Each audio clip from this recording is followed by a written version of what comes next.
In the past 30 years, scientists have made an incredible discovery of a new creature living deep beneath the surface of the ocean, and the name of the creature is the harp sponge.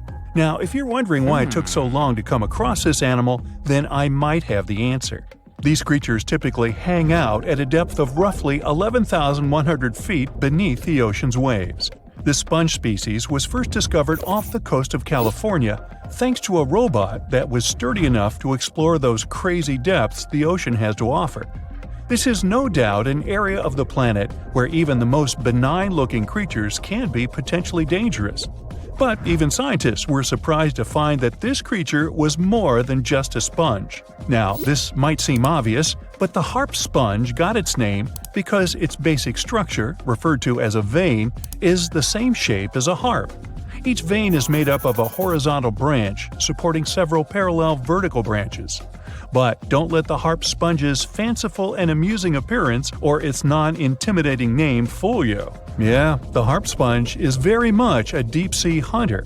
It has a unique ability to capture and envelop small animals using its rhizoids, short, thin fibers. With their help, the harp sponge clings on to the soft muddy bottom and catches tiny creatures that get swept into its branches by deep-sea currents. Uh-oh. Other sponge creatures often feed by pulling bacteria and bits of organic matter from the seawater and filtering them through their bodies. But not our harp sponge. Instead, it snatches its future meal with minuscule barbed hooks that cover each of the harp sponge's branches. Now, harp sponges prefer tiny crustaceans like crabs, crayfish, shrimps, and prawns. Once the harp sponge has one of them in its clutches, it envelops the animal in a thin membrane before slowly beginning to digest it. So, pal, what's eating you? Oh, Harpo? Too bad.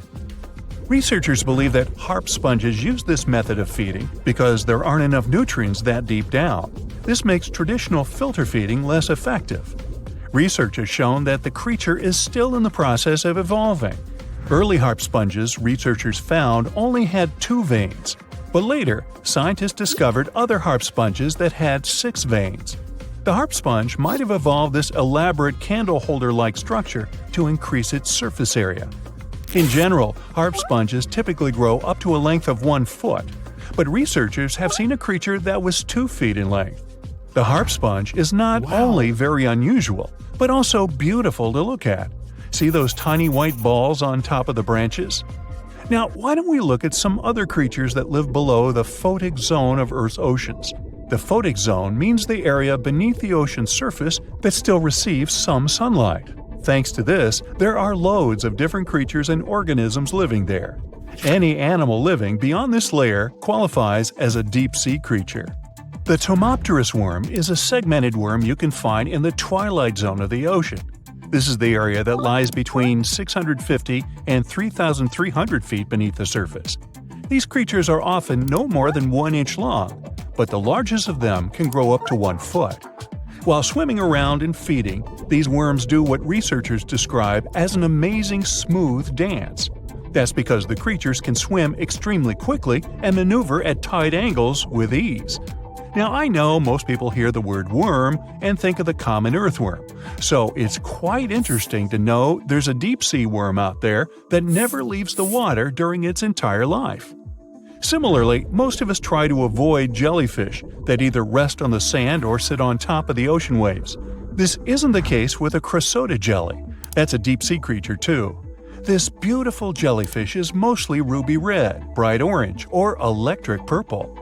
That's what helped researchers realize they had found a new species of jellyfish. The creature grows to a maximum size of 1 inch across. It has tentacles that stretch out in every direction. Now, if you come close to this jellyfish, it'll pull all these tentacles in toward its body before rapidly swimming away to avoid danger. Yes, you are dangerous. The crocodile jelly is extremely rare. You won't see it very often. You might need to borrow that deep-sea diving robot I mentioned earlier. While worms and jellyfish might seem quite harmless, this isn't the case with the Pacific viperfish. Ooh. This creature is equipped with a noticeably big mouth, like me, and the needle-like teeth inside are key to its hunting strategy. Pacific viperfish live at around 5,000 feet below the ocean surface. but they're among those numerous marine animals that migrate each night from the ocean depths toward shallower waters to dine. What's on the menu for dinner tonight? Lots of small fish and shrimp. The creature can grow up to 12 inches in length. Its two front fangs, which stick up from the fish's bottom jaw past its own eyes, are especially dramatic. When the fish unhinges its jaw, its mouth can open wide enough to engulf smaller animals, and the teeth form a cage to prevent an escape. Now, have you ever seen an underwater creature that looks like a strawberry? Trust me, it does exist. Just look at these dots on the strawberry squid. The creature has a big eye and a smaller one. You might think this unconventional pairing would be awkward and uncomfortable, but it's actually the opposite. The big left eye looks upward. It spots shadows cast by other animals in the dimly lit waters above. The eye's tubular shape helps it collect as much light as possible. On the other side of the squid's head, you can see its right eye. It's small and looks downward. This eye searches for flashes of bioluminescence produced by animals lurking in the darker waters below. Now, bioluminescence means the production and emission of light by living organisms. By the way, the squid has a nickname. And no, it's not Squiggy, although that's a great one. It's known as the cockeyed squid. This is simply due to the remarkable difference in size between its two eyes.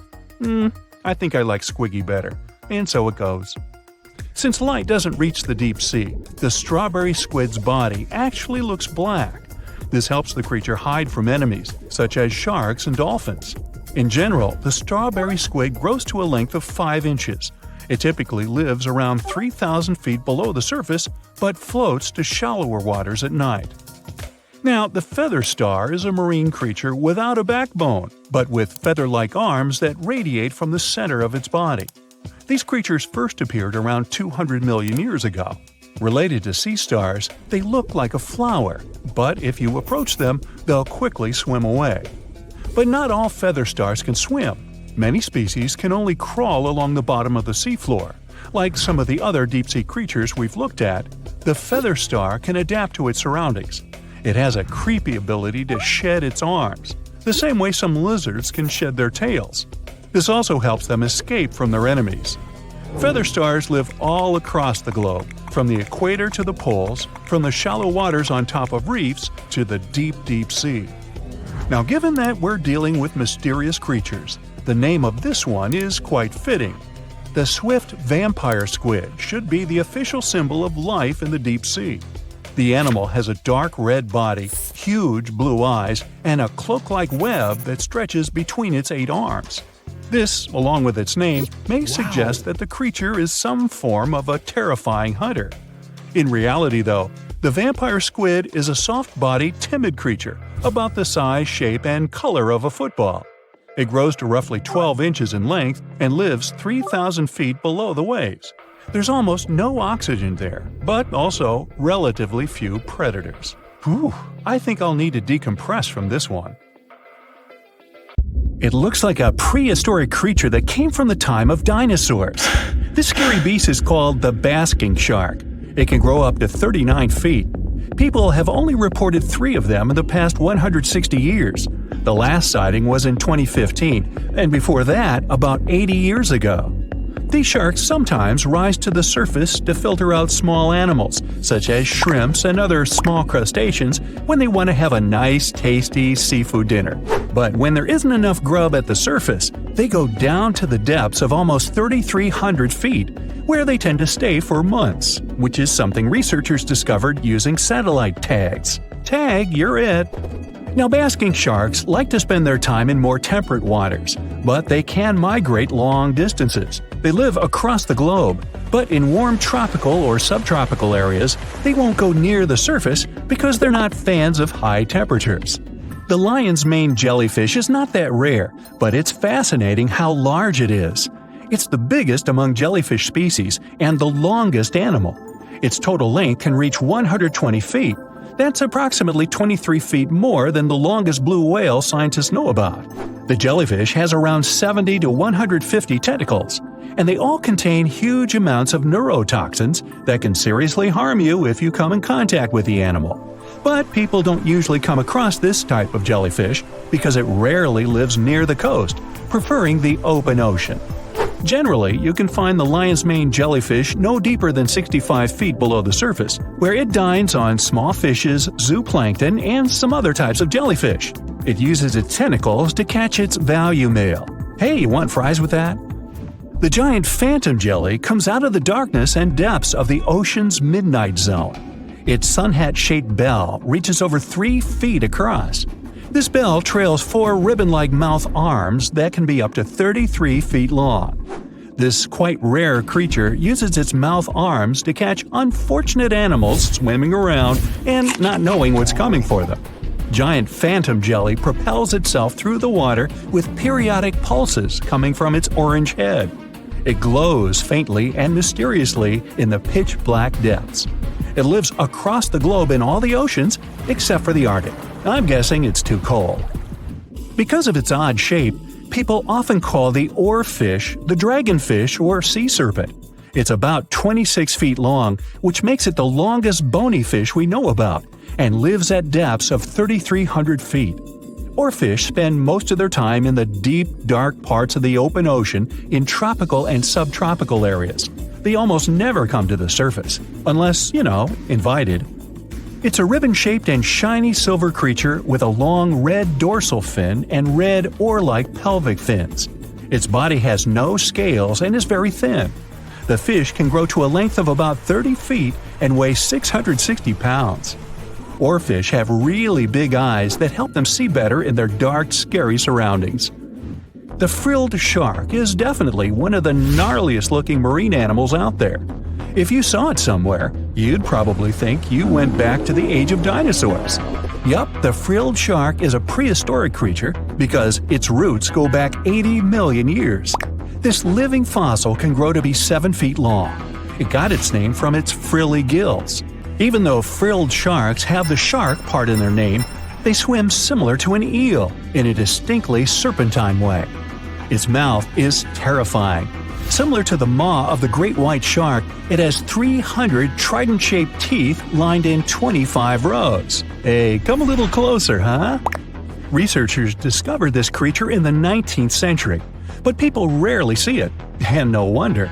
It usually lives at depths of between 390 and 4,200 feet. Most of the time, the frilled shark feeds on squid, swallowing them whole. Its long jaws allowed the frilled shark to gape extra wide and swallow animals half as long as its entire body. Goblin sharks are very rare. Researchers have spotted fewer than 50 of them in more than 120 years. But maybe that's for the best, since we're talking about a pretty scary fella with a narrow snout and sharp teeth.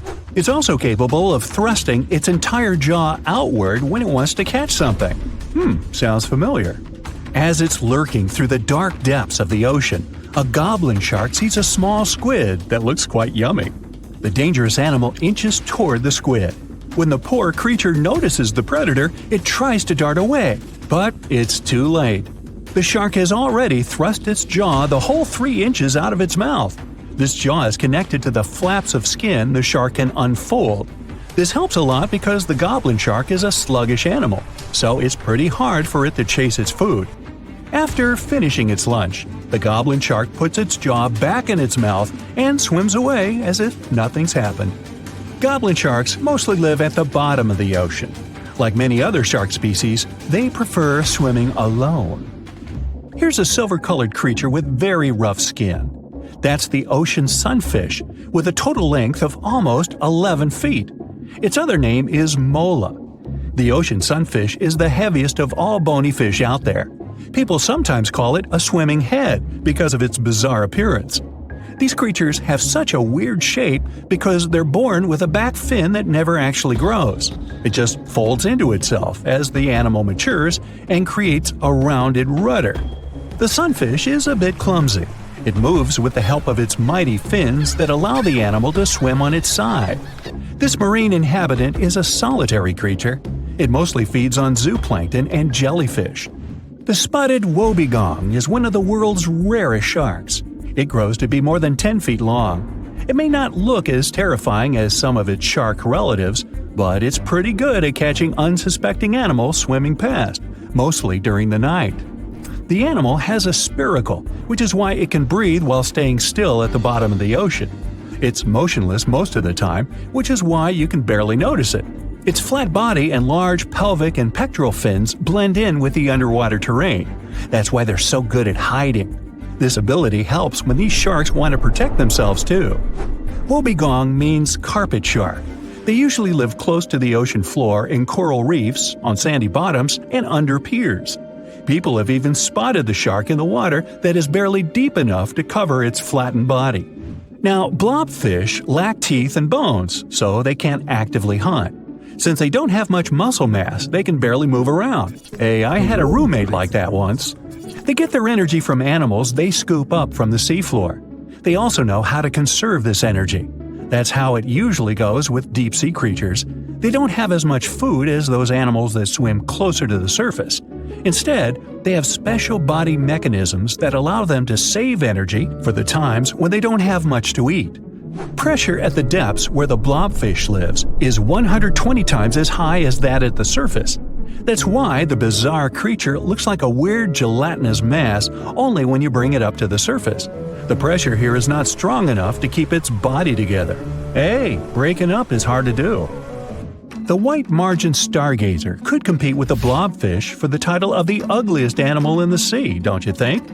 Now, this animal has eyes on the top of its head, together with an upward-facing mouth which the creature uses to hide itself in the sand. That's where it spends most of its time, with only its eyes protruding from the sand. It chills this way until some small animal passes by. It can lunge at its target incredibly quickly, literally within milliseconds. This creates a vacuum in the water that pulls in a crab, fish, or some other small, unfortunate animal. Another tactic involves venom.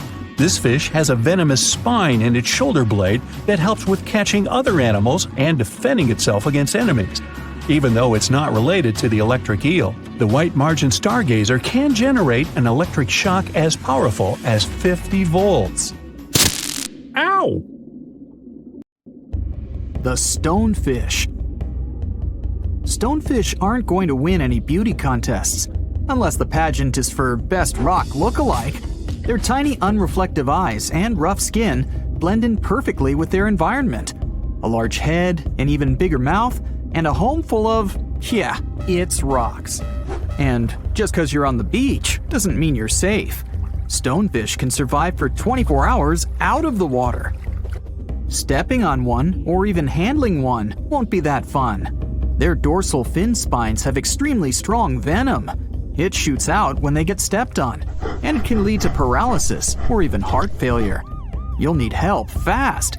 No wonder they're one of the most dangerous creatures in the water, or anywhere. Be careful when scrambling around rocky areas. They love to play hide and seek. The deep-sea dragonfish. If there were a prize for the most hideous fish in the ocean, the deep-sea dragonfish would win. With slimy, scaleless skin, massive teeth, and a face only a mother could love, this bad boy of the sea is nothing to mess with. It likes to swim between 700 feet and 6,000 feet below the surface of the ocean, where the waters are the darkest and coldest. Along with some other creatures on this list, the deep-sea dragonfish relies on its bioluminescent body parts to catch prey. It also uses its hanging appendage, which boasts a little red light on the end, coming out from its lower jaw. Many fish mistake this little light for prey, luring them right into the jaws of the deep-sea dragonfish. Very clever dragonfish, very clever indeed. The fangtooth. The Mariana Trench is an underwater trench with a depth of 35,000 feet, nearly 7 miles below the ocean surface. Let that sink in. While scientists know the Mariana Trench exists, it's one of the least explored places on Earth. It's also the deepest area of Earth's oceans. And although many creatures down there probably haven't even been seen by humans yet, scientists have had the creepy pleasure of getting to know the fangtooth. The fangtooth fish shamelessly lives up to its name. Just look at that thing. The fangtooth is carnivorous and feeds on just about anything it can find that gets caught in its sharp-toothed mouth. These fish rely on their contact chemoreception to find prey. In other words, they can sense chemical residue that comes off of other living organisms in the deep sea. This is because they don't have any light-producing cells on their bodies, unlike many other deep-sea fish. On top of all that, it's pretty dark down there, so whatever crosses their path, they chomp on. While these guys look pretty scary, they're not a threat to humans. They only grow about 7 inches long. Even so, I wouldn't want to run into one of these things during a relaxing swim in the ocean. The Dunkleosteus. Strangely enough, this prehistoric fish, known as the T-Rex of the seas, had no teeth. Those were replaced with bony plates that allowed it to have the strongest bite among other monsters of its size. The goblin shark. If you thought the movies about sharks were scary, this next deep-sea creature will make you swear off going for dips in the ocean forever. However, it lives 3,000 feet underwater, so you'll never likely see it face to face. The goblin shark looks like a cross between a shark and a creature from your worst nightmare. These sharks boast a protruding sword-like snout with a jaw that juts out to match. Unlike other sharks that have more of a gray hue, this creepy thing looks not so pretty and pink. Aside from their scary demeanor, what do scientists really know about the goblin shark? Well, not much, except that they can grow up to 18 feet in length. Looks like there's still a lot to learn about these guys, if you dare to. By the way, did you know that sharks don't sleep?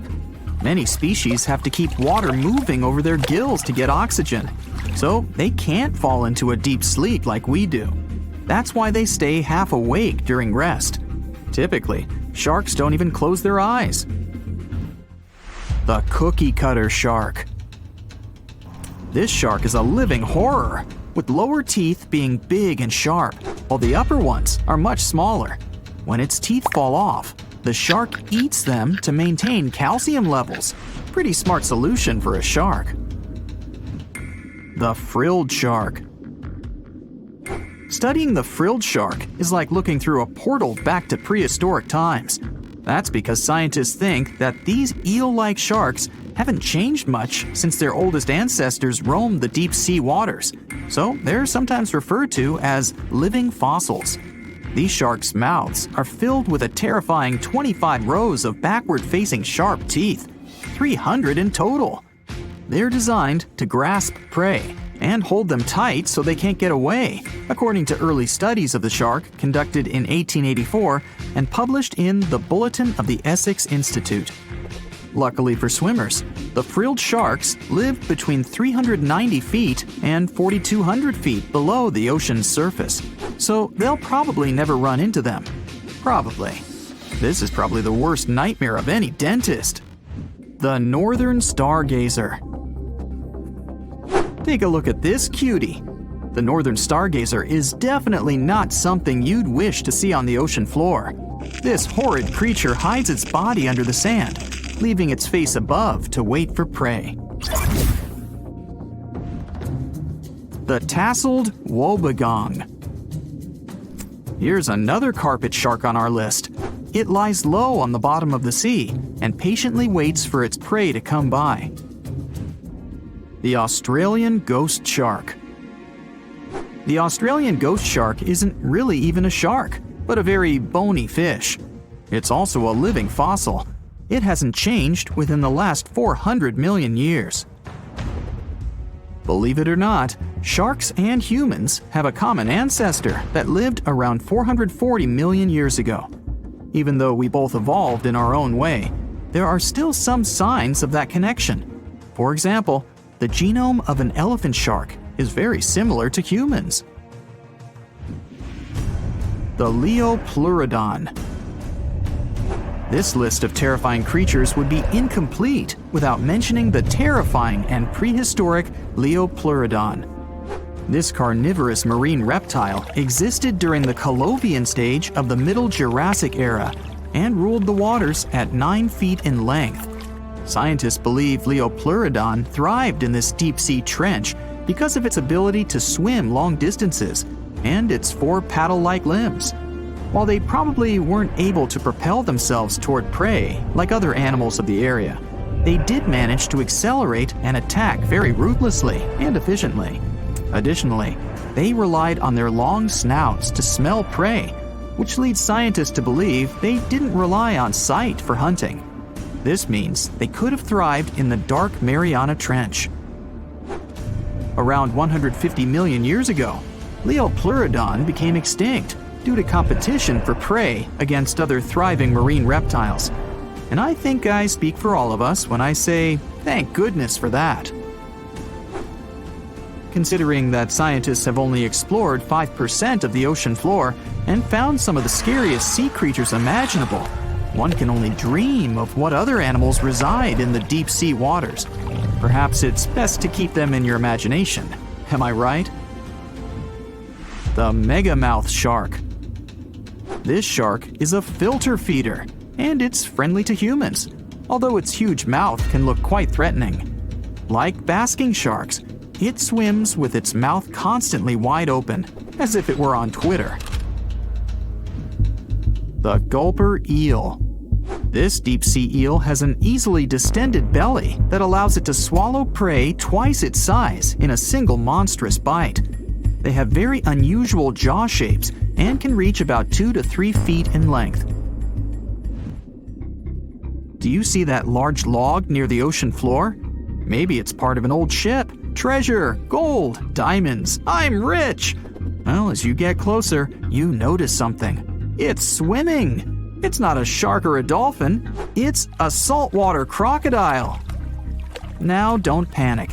If you bump into one of these reptiles in the sea, it's unlikely it'll think of you as food. Crocodiles have a special valve in their throat that stops them from drowning underwater. But that doesn't mean they can't bite.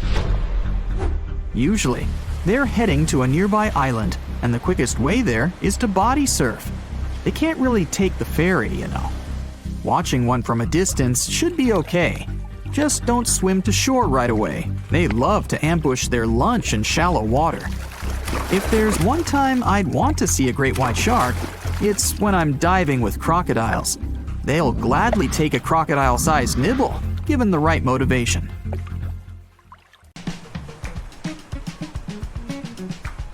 Can you swim? Good. Because you're going on a journey to the deepest point of the Pacific Ocean. Now, put on your flippers. The very bottom of the Mariana Trench is awaiting. Now, get in the water. Really, come on. All right. 1 foot underwater. That's the depth you can swim with no special gear like a mask. Hey look, must be some tourists. Or whales. 10 feet underwater. That's a little deeper than the public pools and beaches around the United States. You can see colorful fish and even phytoplankton that feed on the sun's rays. 26 feet down. This is the depth at which the foundations of the floating city of Venice in Italy stand. Builders laid columns at that depth on which they later built houses and streets. 30 feet underwater. You start to feel a lot of pressure. When you're on the surface, you're under atmospheric pressure, 15 pounds per square inch. But here, at 30 feet, that pressure is doubled. All the air pockets in your body, like your lungs or ears, begin to compress from this pressure, giving you discomfort. But no worries, your organs are soft and elastic, so you can keep diving. 40 feet underwater. Oops, you're running out of air. An average person can hold their breath for 30 to 90 seconds. The current record is an incredible 24 minutes and 37 seconds. Gasp. Okay, you'll need some diving equipment to continue your descent. There you go. Thank you very much. Tourists dive to this depth to look at reefs and corals. You don't need special skills for that, but you can't dive any deeper without training or a license. 45 feet down. Be careful. There's sharks swimming here looking for food, like you. Sometimes tourists descend to this depth in a safe cage to see the sharks up close. You're better off staying away from these predators and not attracting their attention. So make sure you're not wearing any bright and shiny jewelry. Sharks love that kind of thing. 62 feet underwater. You could see the Aquarius Reef Base Lab in Florida at this depth, if you were in Florida. It's really an entire building with rooms for exploring the seafloor, accessible through a hatch. 105 feet down, you see a strange bell hanging from a chain. People used to use these things for deep diving about 400 years ago. They'd lower a bell on chains with divers inside from a ship. There was enough air inside the bell for them to breathe. That way, they could explore sunken ships with treasures. 140 feet. At this depth, you could find an entire sunken city in Qianda Lake, China. You can still see streets, houses, and temples there. 330 feet. Whoa! You almost hit a huge blue whale. How could you miss it? These guys, the size of 2 train cars, usually dive to that depth. Shh! Let's listen to them sing for a while. It's beautiful. Now, let's keep going. 660 feet. This is where most of the ocean life ends. Sun rays hardly penetrate any deeper into the water.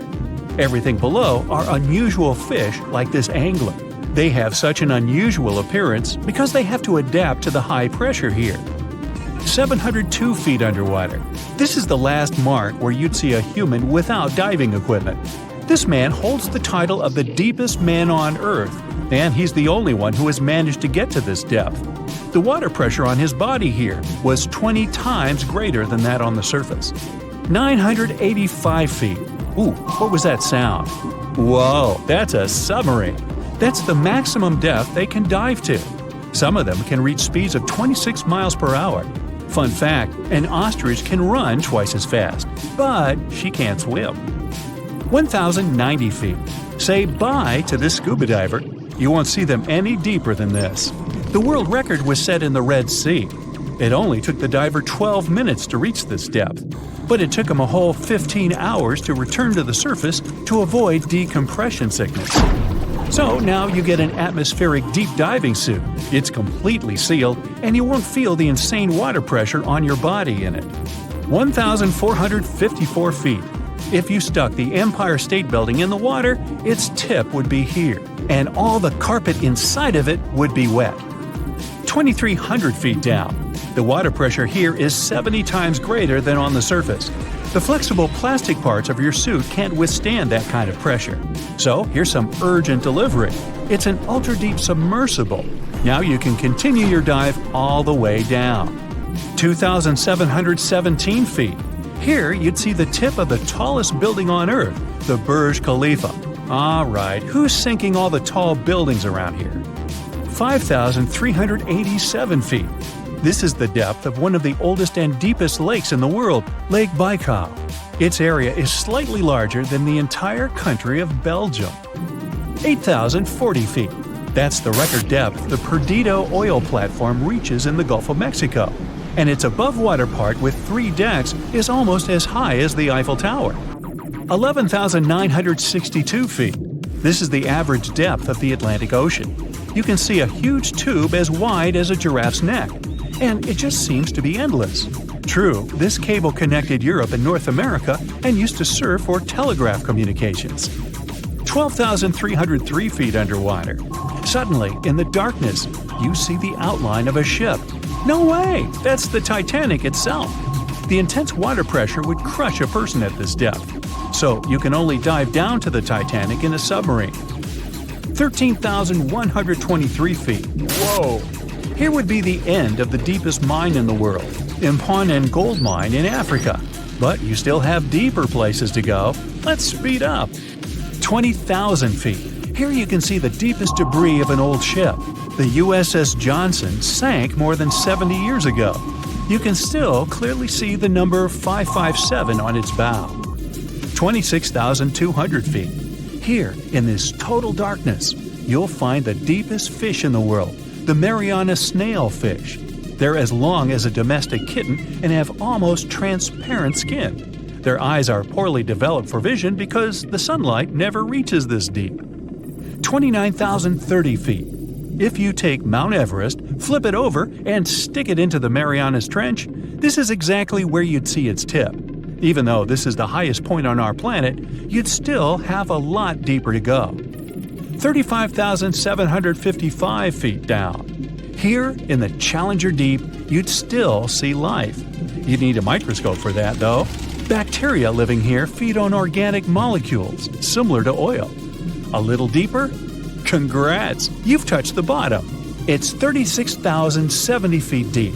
The pressure here is 1,071 times higher than on the surface. But you're not the first person to have been here. One of the last expeditions to the bottom of the Mariana Trench was in 2012. An American filmmaker descended here in a submarine he designed himself.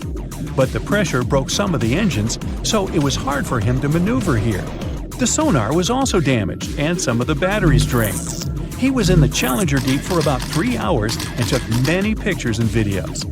If you look closely at the bottom itself, you can see bubbles. It's carbon dioxide and liquid sulfur. It's freezing here because of the extreme pressure and temperature close to freezing. But there's still life here in these harsh conditions. The 3 microorganisms are most common here: xenophyophores, amphipods, and small sea cucumbers. There's so few of them because they don't have enough food down here. Usually, there's a lot of palm leaves on the ocean floor, which get there from the land. But the Mariana Trench is 124 miles from the nearest islands.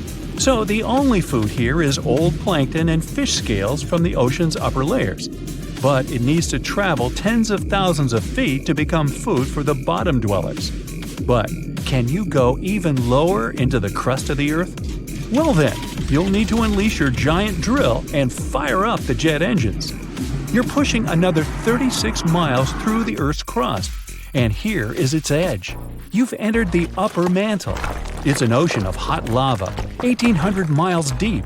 You have to literally swim through this, reaching the outer core, another 1,400 miles deep. Then you reach the inner core, another 755 miles, and congrats! You're at the very center of the Earth. I hate to ask, but how do we get out of here?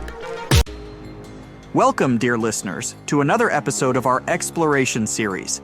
Today, we're diving deep into a world that is closer to us than the moon, yet remains largely unexplored. A world that covers over 70% of our planet's surface, yet we've only scratched the surface of its mysteries. Yes, you guessed it right. We're talking about the vast, the deep, the beautiful, and the mysterious, our oceans. Despite our technological advancements, we've explored just a mere 5% of these underwater worlds. To put that into perspective, more people have set foot on the moon than have ventured into the deepest part of our oceans, the Mariana Trench.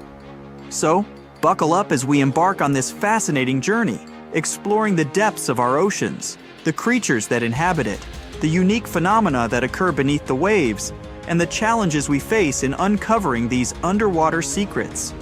Stay tuned as we dive deeper than ever before into the mysteries of our blue planet. Let's make pause for a moment and consider the immense pressure and depth that we're dealing with. It's easy to forget when we're standing on the shore, watching the waves gently lap against the sand, that beneath the tranquil surface of the sea lies a world that is as alien to us as the surface of another planet. Imagine, if you will, descending into the ocean.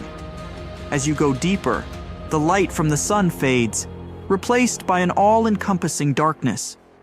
The weight of the water above you increases, and with it the pressure. This is a world where the pressure isn't just a metaphorical weight on your shoulders, but a literal one. At greater depths, the pressure is so intense that it's harder to send people to the bottom of the ocean than to send them into space. Yes, you heard it right.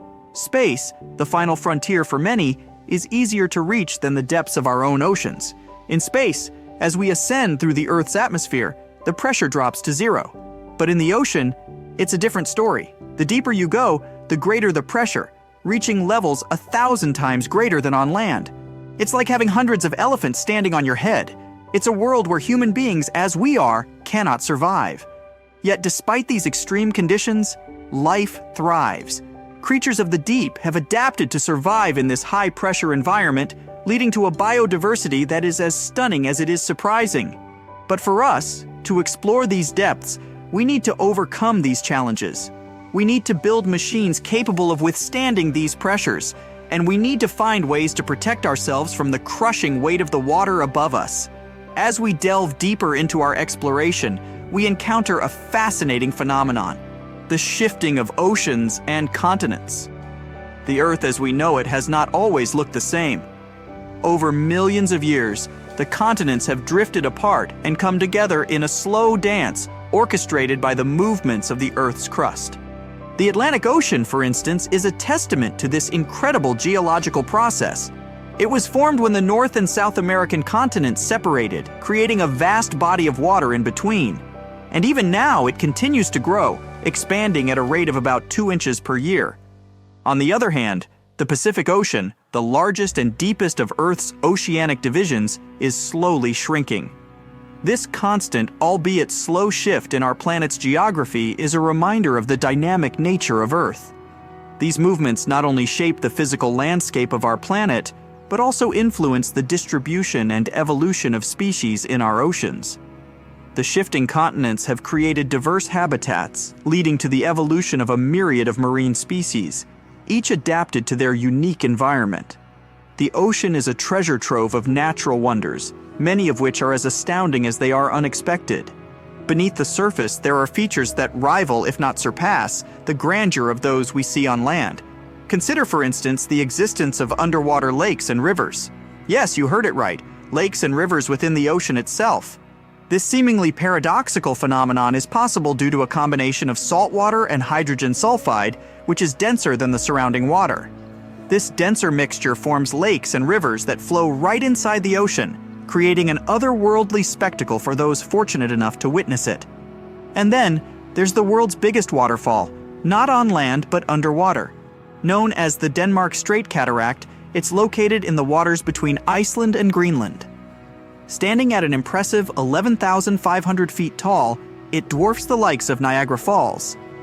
This underwater waterfall is possible because cold water is denser than hot water, causing it to drop into the much warmer Erminger Sea. But the wonders don't stop there. The longest mountain chain on Earth, the Mid-Ocean Ridge, is also hidden beneath the ocean's surface.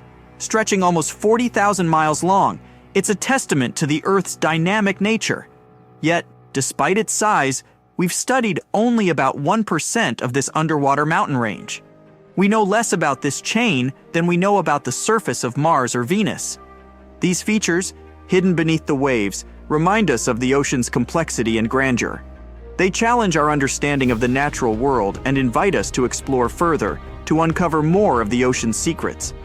As we journey deeper into the ocean, we encounter the true stars of this underwater world, the marine life.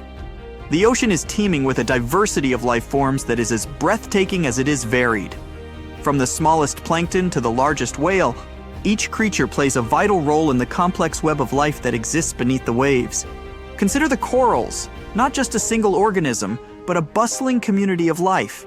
These underwater cities provide shelter, food, and breeding grounds for a multitude of marine species. They are the rainforests of the sea, teeming with biodiversity. Then there are the algae, the unsung heroes of our planet. These microscopic organisms produce about half of the world's oxygen through photosynthesis, a process that also absorbs carbon dioxide, helping to mitigate climate change. The ocean is also home to some of the most fascinating creatures on Earth. Take the octopus, for example. This intelligent invertebrate has 3 hearts, 9 brains, and can change both its color and texture in a split second to blend in with its surroundings. Or the Antarctic fish, which have developed natural antifreeze proteins to survive in the icy waters of the Southern Ocean. These proteins prevent ice crystals from forming in their blood, allowing them to thrive in conditions that would be lethal to most other fish. And let's not forget the sharks, the apex predators of the ocean. With their streamlined bodies and highly developed senses, they are perfectly adapted for a life of hunting in the ocean. These are just a few examples of the incredible diversity of marine life in our oceans. Each species, each individual, is a testament to the power of evolution and the adaptability of life. The more we learn about these creatures, the more we realize how much more there is to discover. As we venture further into the depths of the ocean, we encounter creatures that seem to belong more to the realm of science fiction than the natural world. These deep-sea dwellers have adapted to survive in an environment that is among the most inhospitable on Earth. Take, for instance, the goblin shark. With its long, flattened snout and protruding jaws filled with nail-like teeth, it's a creature that seems to have been plucked straight out of a nightmare. Yet, it's perfectly adapted to its deep sea environment, using its unique jaws to snatch up prey in the dark depths. Then there's the fangtooth, a fish that, true to its name, boasts some of the largest teeth of any fish in the ocean, relative to its body size. Despite its fearsome appearance, the fangtooth is quite small and harmless to humans. The frilled shark, another deep-sea dweller, is often referred to as a living fossil because its primitive features have changed little over millions of years. With its serpentine body and fringed gills, it's a striking reminder of the diversity of life in the deep sea. And let's not forget the Mariana snailfish, a species that calls the deepest part of the Mariana Trench home. Living at a depth of 24,000 feet, it's the deepest living fish ever discovered. In this extreme environment where the pressure is 1,000 times greater than at sea level, the snailfish thrives, demonstrating the incredible adaptability of life. These deep-sea creatures, with their alien-like appearances and incredible adaptations, challenge our understanding of what life can endure. They remind us that even in the harshest conditions, life finds a way to thrive. As we continue our exploration, we encounter a surprising fact about our oceans. They are, quite literally, a gold mine. It's estimated that there are about 20 million tons of gold dispersed throughout the oceans. However, before you start planning your underwater treasure hunt, there's a catch. The gold in the ocean isn't clustered together in easy-to-find nuggets or veins. Instead, it's spread throughout the ocean's waters, at a concentration of about 13 billionths of a gram per liter of seawater. To put that in perspective, you would need to process over 50 million liters of seawater to collect a single gram of gold. That's about 20 Olympic-sized swimming pools for a piece of gold that would barely cover your fingertip. Even on the seafloor, where gold can accumulate in higher concentrations, it's still not an easy task to extract. The gold is embedded in rocks or mixed with other sediments, requiring extensive mining operations to collect. And that's not even considering the technical challenges and environmental impacts of deep-sea mining. So while our oceans are rich in gold, it's not a resource that we'll be able to tap into anytime soon. But it's a fascinating reminder of the wealth of resources that our oceans hold, many of which are yet to be discovered. As we delve deeper into the mysteries of the ocean, let's turn our attention to a peculiar phenomenon that has puzzled scientists for decades, a unique sound known as the bloop. In 1997, researchers detected a loud, ultra-low frequency sound in the Pacific Ocean. The sound was so powerful that it was picked up by sensors nearly 3,000 miles away. The sound was dubbed the bloop, and for many years its source remained a mystery. The sound was unlike anything researchers had heard before. It was too loud to be caused by a ship or a submarine, and it didn't match the sounds made by any known marine animal. This led to wild speculations about its source, with theories ranging from giant sea monsters to underwater alien bases. However, after years of investigation, scientists were able to solve the mystery of the bloop. The sound was not caused by a giant sea creature or an alien base, but by an ice quake, a large iceberg cracking and breaking away from an Antarctic glacier. The sound of the ice quake traveled through the water, where it was picked up by the listening devices thousands of miles away. The story of the bloop is a reminder of the many mysteries that still exist in our oceans. Even with all our technology and knowledge, there are still things in the ocean that can surprise and puzzle us. As we journey further into the depths of the ocean, we arrive at a place that is as remote as it is fascinating. Point Nemo. Named after Captain Nemo, a character from Jules Verne's 20,000 Leagues Under the Sea, Point Nemo is the oceanic pole of inaccessibility. In simpler terms, it's the point in the ocean that is farthest from land. Located in the South Pacific Ocean, Point Nemo is about 1,450 nautical miles from any land. To give you a sense of just how remote it is, the closest humans to Point Nemo are often the astronauts aboard the International Space Station, which orbits the Earth from a distance of about 258 miles. This remoteness makes Point Nemo one of the least disturbed places on Earth. It's a place of profound solitude, where the vastness of the ocean can truly be felt. But despite its isolation, Point Nemo is not devoid of life. Microorganisms known as Extremophiles, which thrive in extreme conditions, can be found in its waters. Point Nemo also serves as a spacecraft cemetery. Due to its remote location, space agencies around the world use it as a dumping ground for decommissioned satellites and space stations. These spacecraft, some of which carry traces of extraterrestrial material, sink to the bottom of the ocean, adding another layer of intrigue to this remote location. Our journey takes us now to the deepest point of the ocean, a place so remote and inhospitable that it has been visited by fewer people than have walked on the moon. This is the Challenger Deep, located in the Mariana Trench in the western Pacific Ocean. Named after the HMS Challenger, which conducted the first scientific survey of the trench in 1875, the Challenger Deep is about 36,000 feet deep. That's nearly 7 miles straight down. To put that into perspective, if you were to place Mount Everest at the bottom of the Challenger Deep, its peak would still be over a mile underwater. The pressure at the bottom of the Challenger Deep is over 1,000 times greater than at sea level, and the temperature is just above freezing. Despite these extreme conditions, life has found a way to thrive. Scientists have discovered a variety of organisms that call the Challenger Deep home, including single-celled amoebas known as foraminifera, and a species of snailfish that is currently the deepest living fish ever discovered. Exploring the Challenger Deep is a formidable challenge. The immense pressure, low temperatures, and lack of light make it a difficult and dangerous environment to navigate. Yet these challenges have not deterred us from exploring this final frontier on Earth.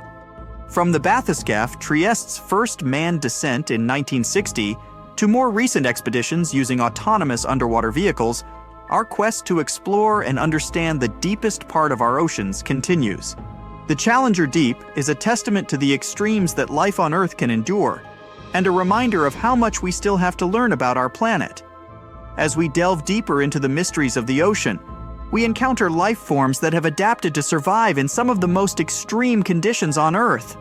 These extremophiles, as they are known, challenge our understanding of the limits of life and hint at the possibility of life beyond our planet.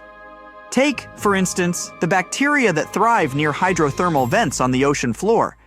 In these seemingly inhospitable environments, where the water is superheated and the pressure is immense, these microorganisms not only survive but thrive.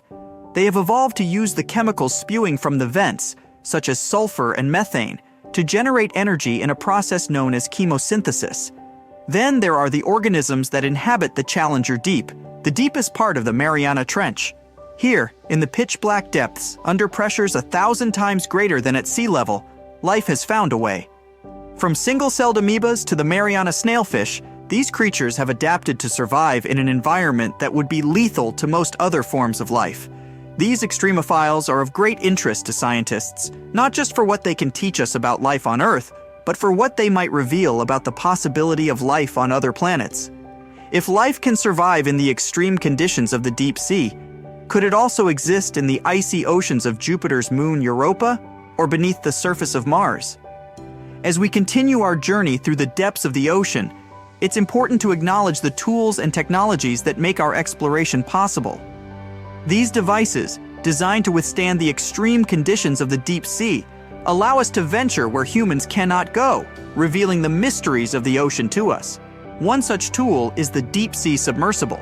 These vehicles, which can be manned or unmanned, are designed to withstand the immense pressure of the deep sea. They are equipped with strong lights to illuminate the dark depths and cameras to capture images and videos. The bathyscaphe Trieste, which reached the bottom of the Challenger Deep in 1960, and the Deep Sea Challenger, which made the same journey in 2012, are examples of manned submersibles. Then there are the remotely operated vehicles, ROVs, which are controlled from a ship on the surface. ROVs can stay underwater for much longer than manned submersibles and are often used for detailed scientific research and exploration. They are equipped with robotic arms to collect samples and high-definition cameras to document their findings. Autonomous underwater vehicles, AUVs, like the Nereus, are another important tool for deep-sea exploration. These vehicles can operate without a tether to the surface, allowing them to explore areas that are difficult to reach with other methods. They use advanced navigation systems to move through the water and can be equipped with a variety of scientific instruments to collect data. These tools, along with advancements in sonar mapping and satellite technology, have revolutionized our understanding of the ocean. They have allowed us to explore deeper and with more precision than ever before, revealing a world that was once completely hidden from view.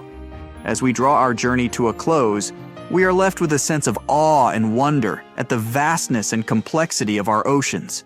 We've journeyed from the sunlit surface to the darkest depths, encountering along the way a world teeming with life and filled with mysteries yet to be solved. We've learned about the immense pressures and low temperatures that characterize the deep sea and the remarkable creatures that have adapted to survive in these extreme conditions. We've discovered underwater lakes and rivers, the world's biggest waterfall and the longest mountain chain, all hidden beneath the waves. We've marveled at the diversity of marine life, from the smallest plankton to the largest whale, and the crucial role they play in our planet's ecosystem. We've also learned about the challenges we face in exploring this final frontier on Earth. The deep sea is a harsh and unforgiving environment, and it takes a great deal of ingenuity and courage to venture into its depths. But as we've seen, the rewards are well worth the effort. Each new discovery brings us closer to understanding our planet and our place in it. As we conclude this journey, let's remember that our exploration of the ocean is far from over. There are still many mysteries to unravel, many species to discover, and many challenges to overcome. The ocean, with its vastness and depth, reminds us of the infinite possibilities that await us. It invites us to keep exploring, to keep learning, and to keep marveling at the wonders of our blue planet. Thank you for joining us on this journey. Until next time, keep exploring, keep questioning, and keep marveling at the wonders of our world.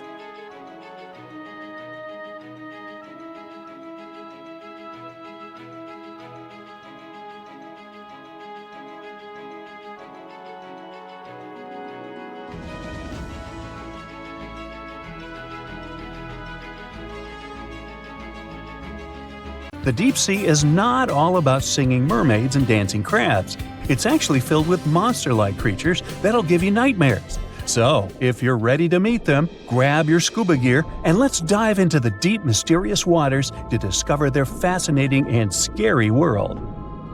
With its menacing appearance, one could call this fishy the vampire of the sea. Well, named for their disproportionately large, razor-sharp fangs protruding from their mouth, fangtooths are actually quite small and harmless to humans. These choppers are actually more for catching prey than causing trouble, so there's no need to panic if you see one. And you'll be even more relieved to know that it's kind of unlikely for you to come across a fangtooth, since they are among the deepest living fish. A regular day in the life of a fangtooth looks like this. By day, they prefer to remain in the gloomy depths. Me too, fishies, me too. It's only towards the evening that they migrate toward the surface to have a feast under starlight. Ah, how romantic.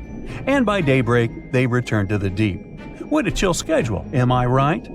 So, as you can tell from their daily routine, fangtooths are among the more active deep-sea fishes. And by that I mean they seek out their food rather than just sitting and waiting. And thanks to their oversized teeth and mouth, hey, I can relate, they're able to attack prey that are even larger than themselves, which is very important in the very large, food-poor deep sea. Fitting to their environment, common fangtooths are dark-colored, either solid brown or black.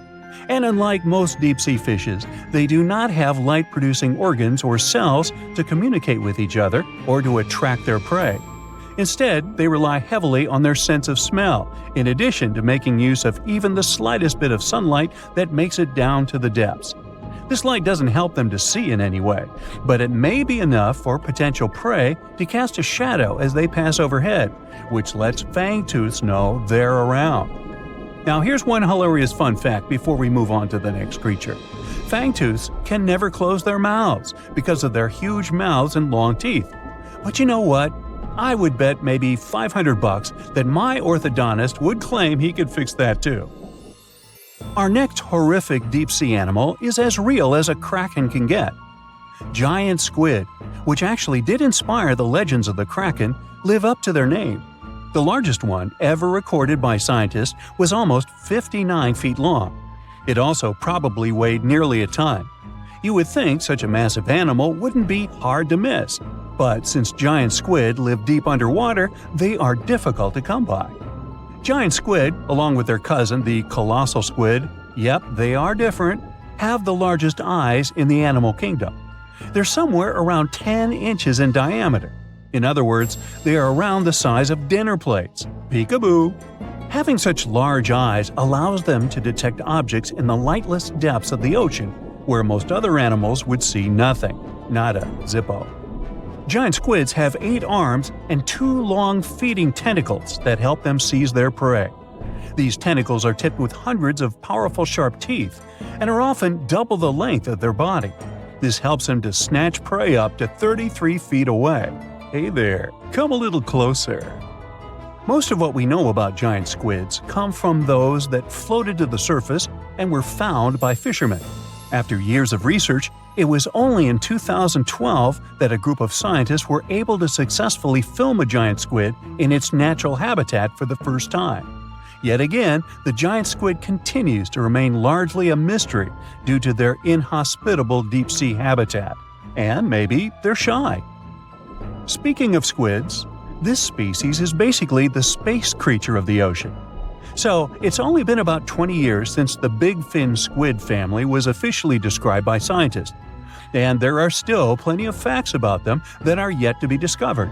However, the big fin squid sightings as deep as 20,000 feet below the surface suggest that they can live deeper than any other known squid. You know what? Let's scratch the word space creature and call them the disco dancers of the deep sea to make things less scary. Because of their long, slender arms, adorned with extravagant rib-like fins, kind of make them look like they're ready to hit the dance floor. Anyway, these boogie arms and tentacles are estimated to max out at just under 30 feet. Aside from the estimations, though, the largest known big fin squid was actually 21 feet long, with 20 feet of that being its arms and tentacles.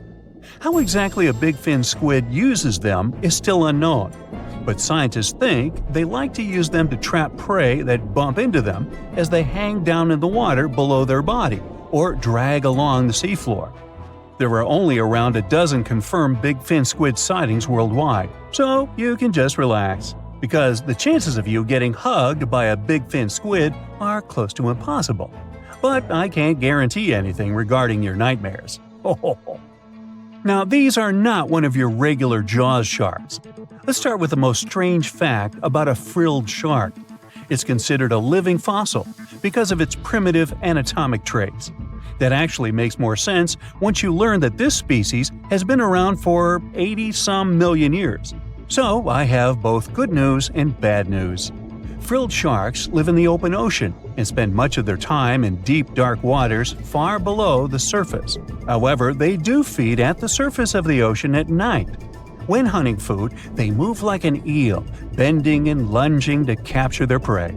And they can actually swallow it as whole, even if it is larger than their own size. This is all thanks to their long and flexible jaws, which are equipped with 300 recurved needle-like teeth. Okay, I am somewhat freaked out now. Unlike the rest of the deep-sea creatures I've talked about, frilled sharks might sometimes accidentally get caught in nets. So if fishing is your thing, beware. This telescope won't help you see the stars and the planets. With its protruding eyes and elongated body, this little swimmer looks like it's wearing a pair of underwater binoculars, hence the name the telescope fish. Found in cold, deep tropical to subtropical waters worldwide, they're known to be the species that undergoes one of the most drastic transformations in fishes. When the first larva was described in 1954, it was believed to be a new species rather than the larva of a telescope fish that were known to science since 1901. Despite the fact that they are only around 6 to 8 inches long, they're able to latch onto snacks that are bigger than their own size. That is thanks to their massive and highly stretching jaws, making up most of the size of their head. These large prey are then folded in half to fit in their expandable stomach. In 1925, scientists found a 5.5-inch long fish inside the stomach of a 3-inch long telescope fish, which they described as neatly folded. Despite all this, Their cylindrical, tube-shaped eyes are still the most fascinating and bizarre features of telescope fishes. Their specific shape increases light collection to help them detect their prey's weak bioluminescence even from a distance. But although their eyes are good for seeing things in the twilight, they're especially great at seeing silhouettes from below. That's why they orient themselves vertically in the water. Now, I have to admit they look kind of cute if you ask me. Sort of like uglier versions of Minions. Yeah, right? If you could dive right into the mysterious darkness of the ocean depths, who knows what you'd come upon? Legends that are hundreds of years old mention some giant sea monsters hiding deep down below the ocean waves, like the Kraken, the Loch Ness Monster, the Hydra, Leviathan, and so many more.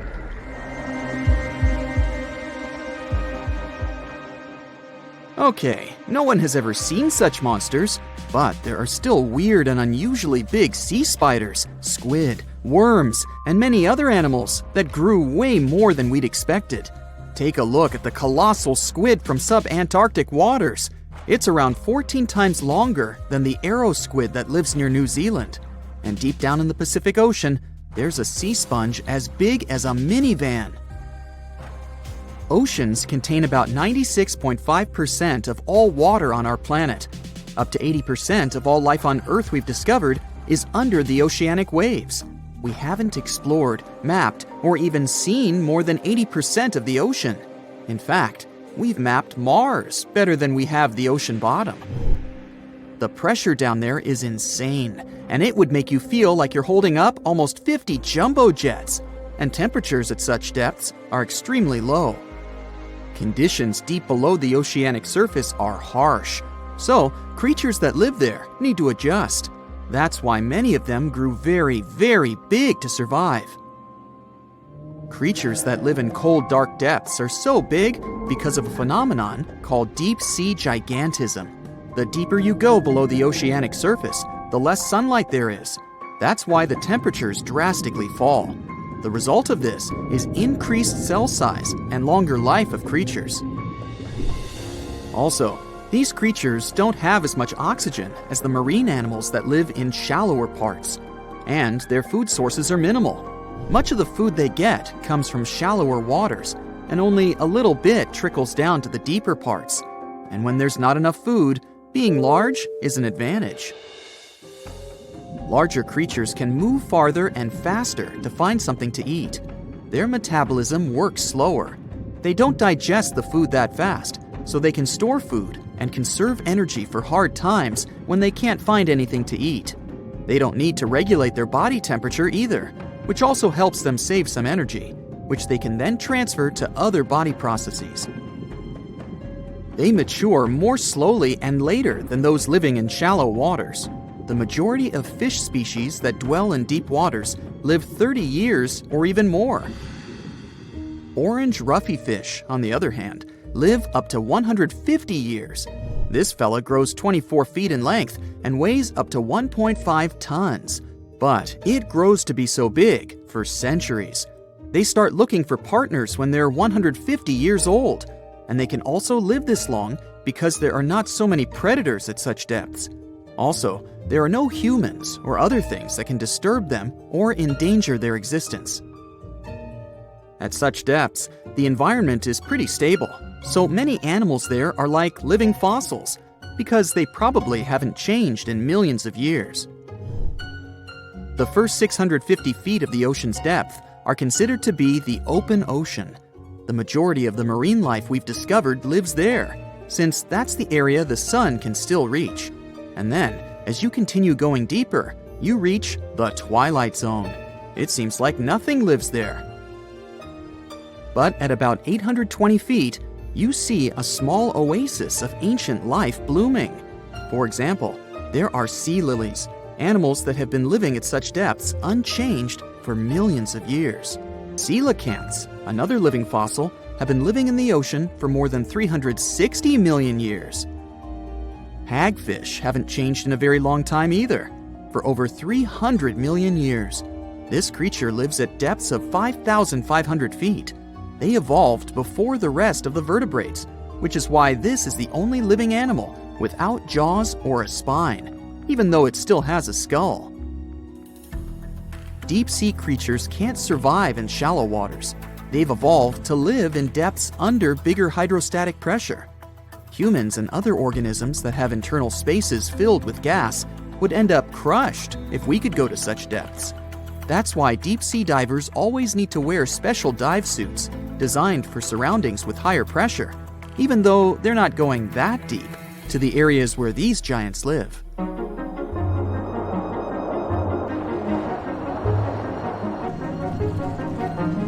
But near Antarctica, you can see gigantism way closer to the surface, like giant sponges, sea slugs, sea spiders the size of a dinner plate, worms, and even some enormous single-celled organisms. They all tend to chill in shallower waters. Scientists are not sure why exactly, but they think it could have something to do with oxygen.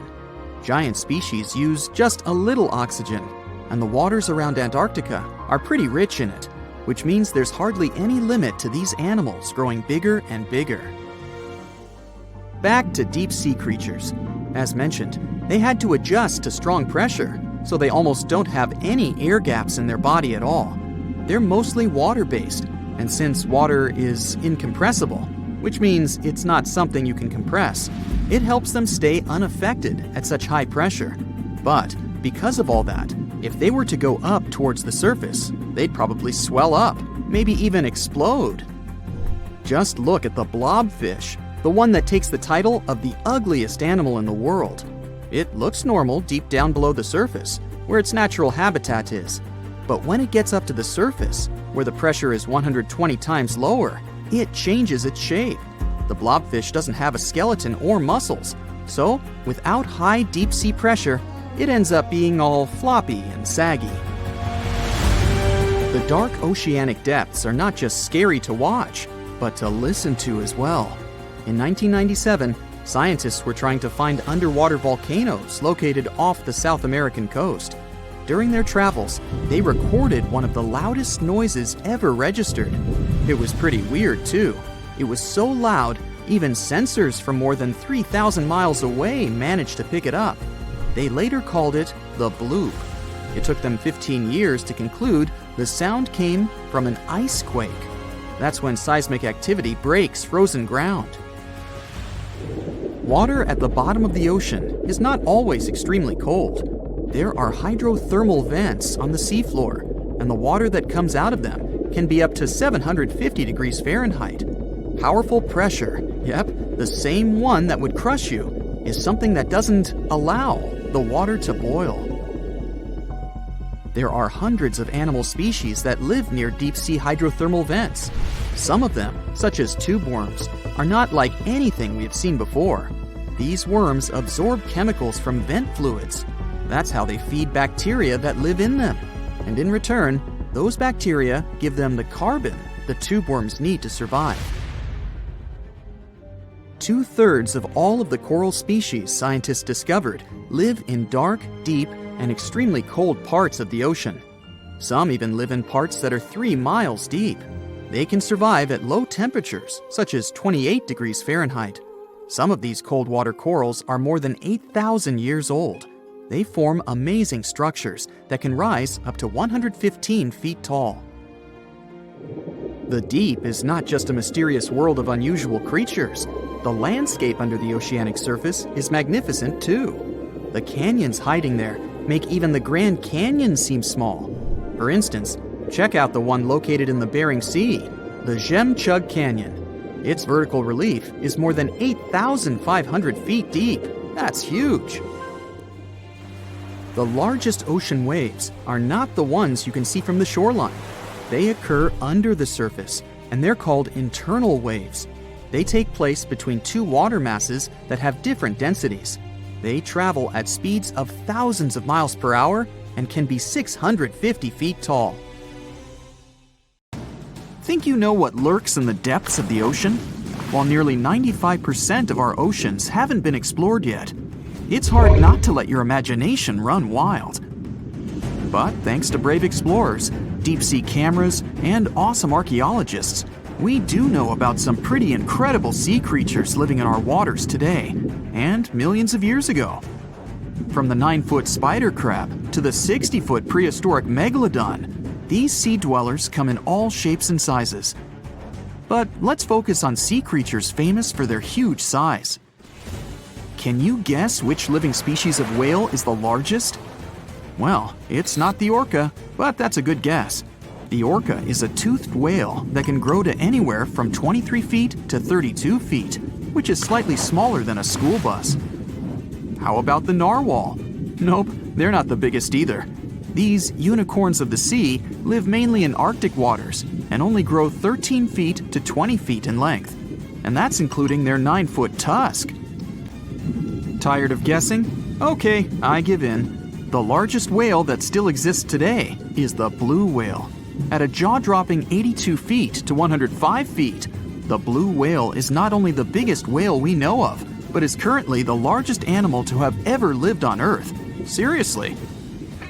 These animals are bigger than a T-Rex, and even the prehistoric megalodon. If you were to put a blue whale next to a school bus, it would look like it could swallow it. Think about that. According to National Geographic, a blue whale's tongue can weigh the same as an elephant. And their hearts can weigh as much as a car. That doesn't even sound possible. It's no wonder these giants need to eat about 4 tons of krill every day. While there aren't too many animals living today that can compete with the blue whale's epic proportions, there is an entirely different species that is a good contender, and it's not quite what you would expect. It's a jellyfish. No, I'm not talking about the little jellyfish that wash up on the shore and ruin a perfectly good day at the beach. I'm referring to the lion's mane jellyfish, the biggest jellyfish around. This invertebrate can grow up to 120 feet long. They also come in different gorgeous colors like red, purple, or even shades of orange. As if their length wasn't impressive, the lion's mane jellyfish boast a whopping 8 sets of 70 to 150 tentacles. That means they can have up to 1,200 in total. And here's the giant oceanic manta ray, the largest type of ray in the world.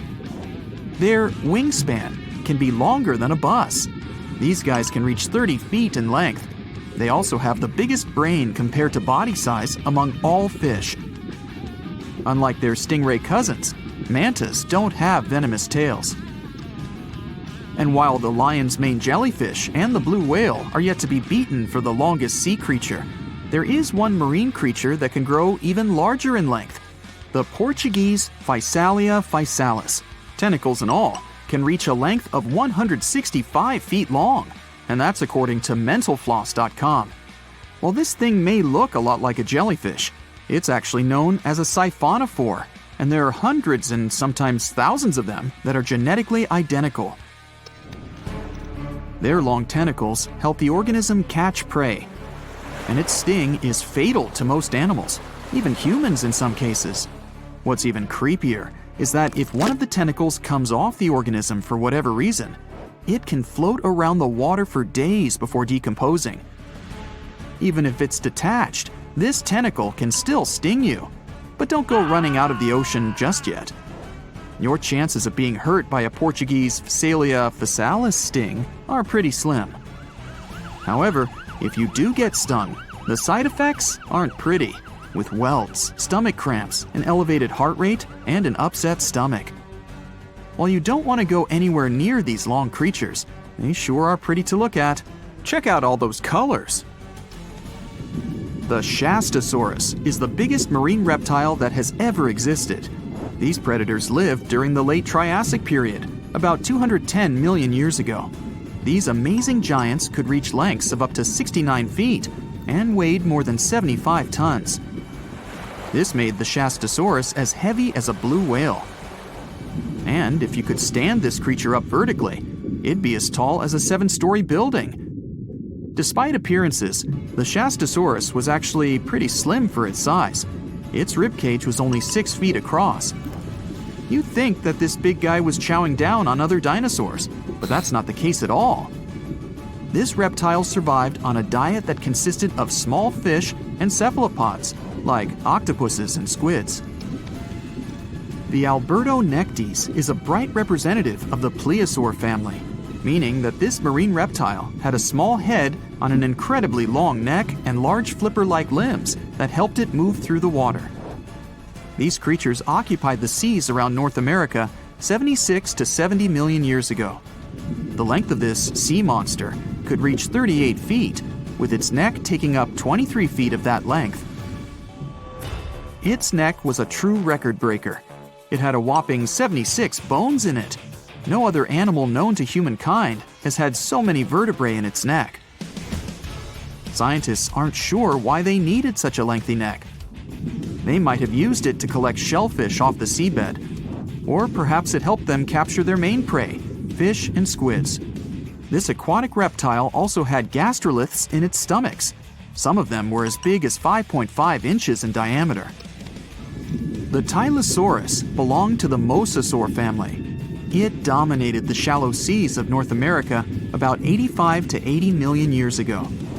This was an enormous predator, with the biggest representatives reaching 45 feet in length. It had a narrow hydrodynamic body with a blunt, powerful head that the animal used to ram and stun its prey. Its body was equipped with agile flippers and a long tail decorated with a maneuverable fin. The Tylosaurus was a carnivore, and its diet included not only fish, turtles, and small sharks, but also other mosasaurs, plesiosaurs, and flightless birds. Meet Ophthalmosaurus. This prehistoric reptile thrived during the late Jurassic period and lived in oceans all over the world. Ophthalmosaurus weighed somewhere around 6,000 pounds and grew to approximately 16 feet long, according to newdinosaurs.com. That's about the same length as the beluga whale that exists today. It's too bad these guys went extinct before we had a chance to see them ourselves, as their cartoonish wide eyes and dolphin-like features are pretty darn cute. Of course, the Ophthalmosaurus evolved over time to become ophthalmologists, or eye doctors that we know today. No, that's just a lie. Just testing you. The Mosasaurus is a truly gigantic predator that dominated the seas all over the world about 66 million years ago. According to fossil evidence, some specimens could be more than 50 feet in length. This fact makes the Mosasaurus the biggest marine carnivore of its time. One of the most terrifying things about this creature was its crocodile-like head, decorated with literally hundreds of razor-sharp teeth, neatly organized in 2 rows on both jaws. The thing is that it was pretty challenging for the Mosasaurus to grab its prey in the water. That's why it had all these teeth, plus something special: pterygoid teeth anchored to the bones on the roof of its mouth. This made hunting and holding onto its prey much easier. The Styxosaurus belonged to the plesiosaur family and lived during the late Cretaceous period, around 85 to 70 million years ago. Upon first glance at this dinosaur, you might mistake it for a sea snake, and it'd be an honest mistake. Styxosauruses were about 35 feet in length, but over 16 feet of that consisted just of their long snake-like neck. They had a comparatively small body and weighed approximately 4 tons. Their mouths were full of razor-sharp cone-shaped teeth that they used to catch fish. They didn't need to chew their prey, thanks to the 200 small stones called gastroliths in their bellies that probably aided in digestion. At the same time, some scientists believe that the Styxosaurus used these stones to sink to the ocean bottom in search of particular types of fish. Looks kind of like Nessie to me. There's a lake in the heart of Asia that holds 1/5 of all the world's liquid freshwater. It's more than all the 5 Great Lakes have together. Even if all the rivers on our planet suddenly changed their direction and set on a mission to drain this lake, it would take them a whole year to finish the job. I'm talking about the deepest lake in the world, Lake Baikal. If you decide to go all the way down to its deepest point, prepare for a journey of almost 5,400 feet. The descent takes several hours, but the rift floor of the lake is way deeper, between 5 to 7 miles beneath the surface. It means it could be even further down than the Challenger Deep, which is the deepest known place on Earth. The amount of water it has would be enough for everyone on Earth to have something to drink for up to 50 years. This mighty giant of a lake replenishes its water completely every 383 years.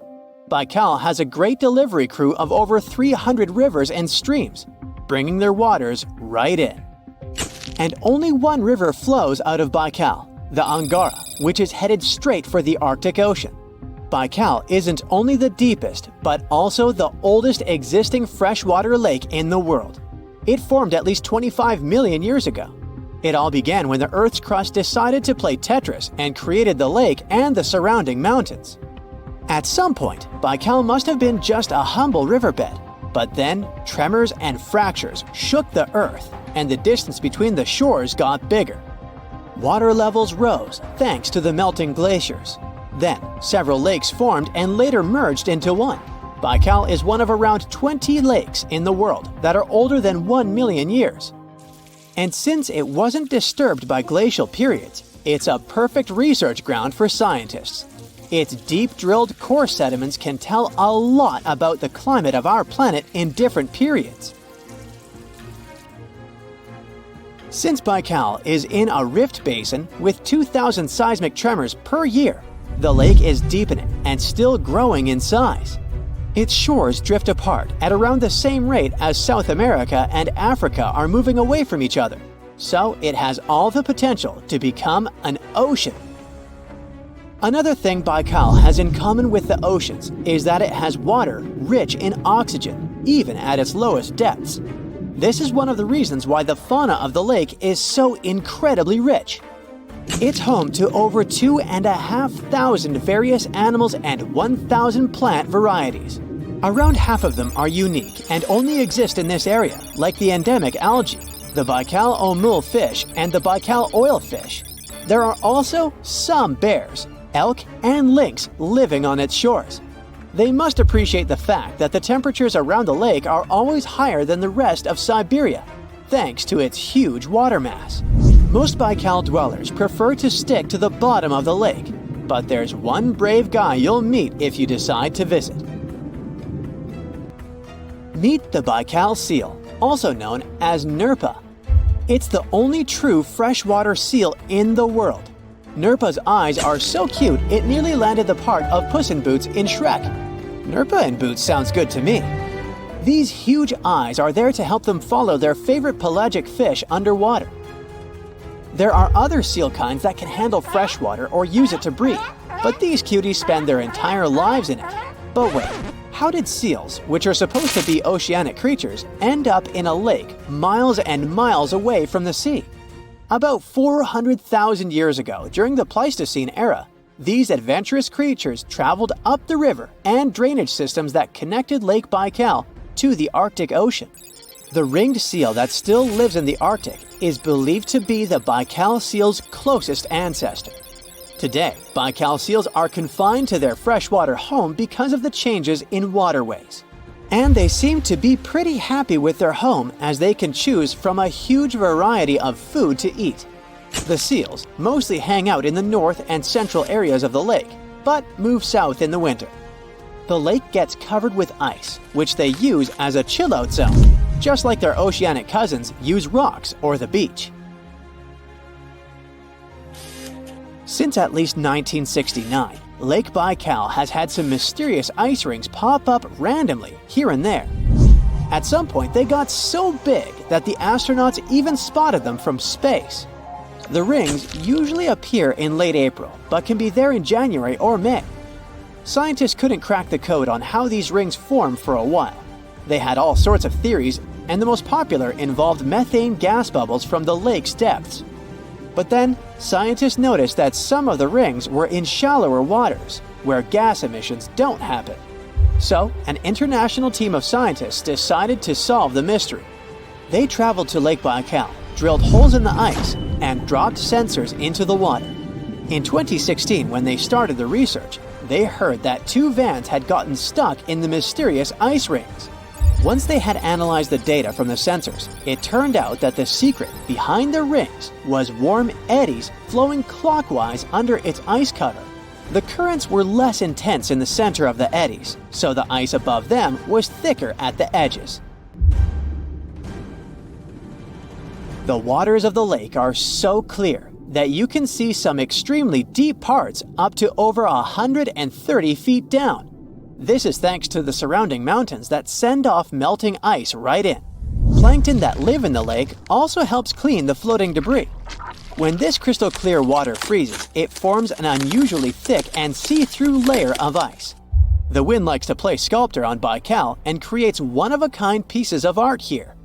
It picks up water, which, of course, freezes into the most unusual designs. Frozen bubbles and icicles you've never seen before. The location and geography of the lakes and the cycles of melting and refreezing create the perfect conditions for this ice workshop. And you can even see rocks that seem to be floating. The bottom of the rock freezes to the surface of the ice. Then, the strong winds wear away the surroundings, leaving a perfect pedestal for the rock. If you think the floating rocks look eerie, how about Baikal's version of the Loch Ness Monster? The local Buryat people have a legend about the water dragon master that lives in the lake. A dragon is believed to be the most powerful creature living on Earth in Asian mythology. They believe there are 4 dragons living in the 4 seas, each responsible for one of the cardinal directions. Baikal is the North Sea in this story. The image of this dragon is supposedly etched in ancient petroglyphs on the cliffs of Baikal. There's also a hefty stone slab that looks like a monument dated back to somewhere between the 3rd and the 9th century BCE, depicting a mysterious water monster. Imagine the stories this stone could tell, echoing the whispers of a bygone era and leaving us to unravel the enigma of the Baikal cliffs. The legend says that a local warrior was chasing the dragon. He finally reached the largest Baikal island of Alkan. He was ready to face and defeat the dragon, but the beast turned into a beautiful girl, and they got married.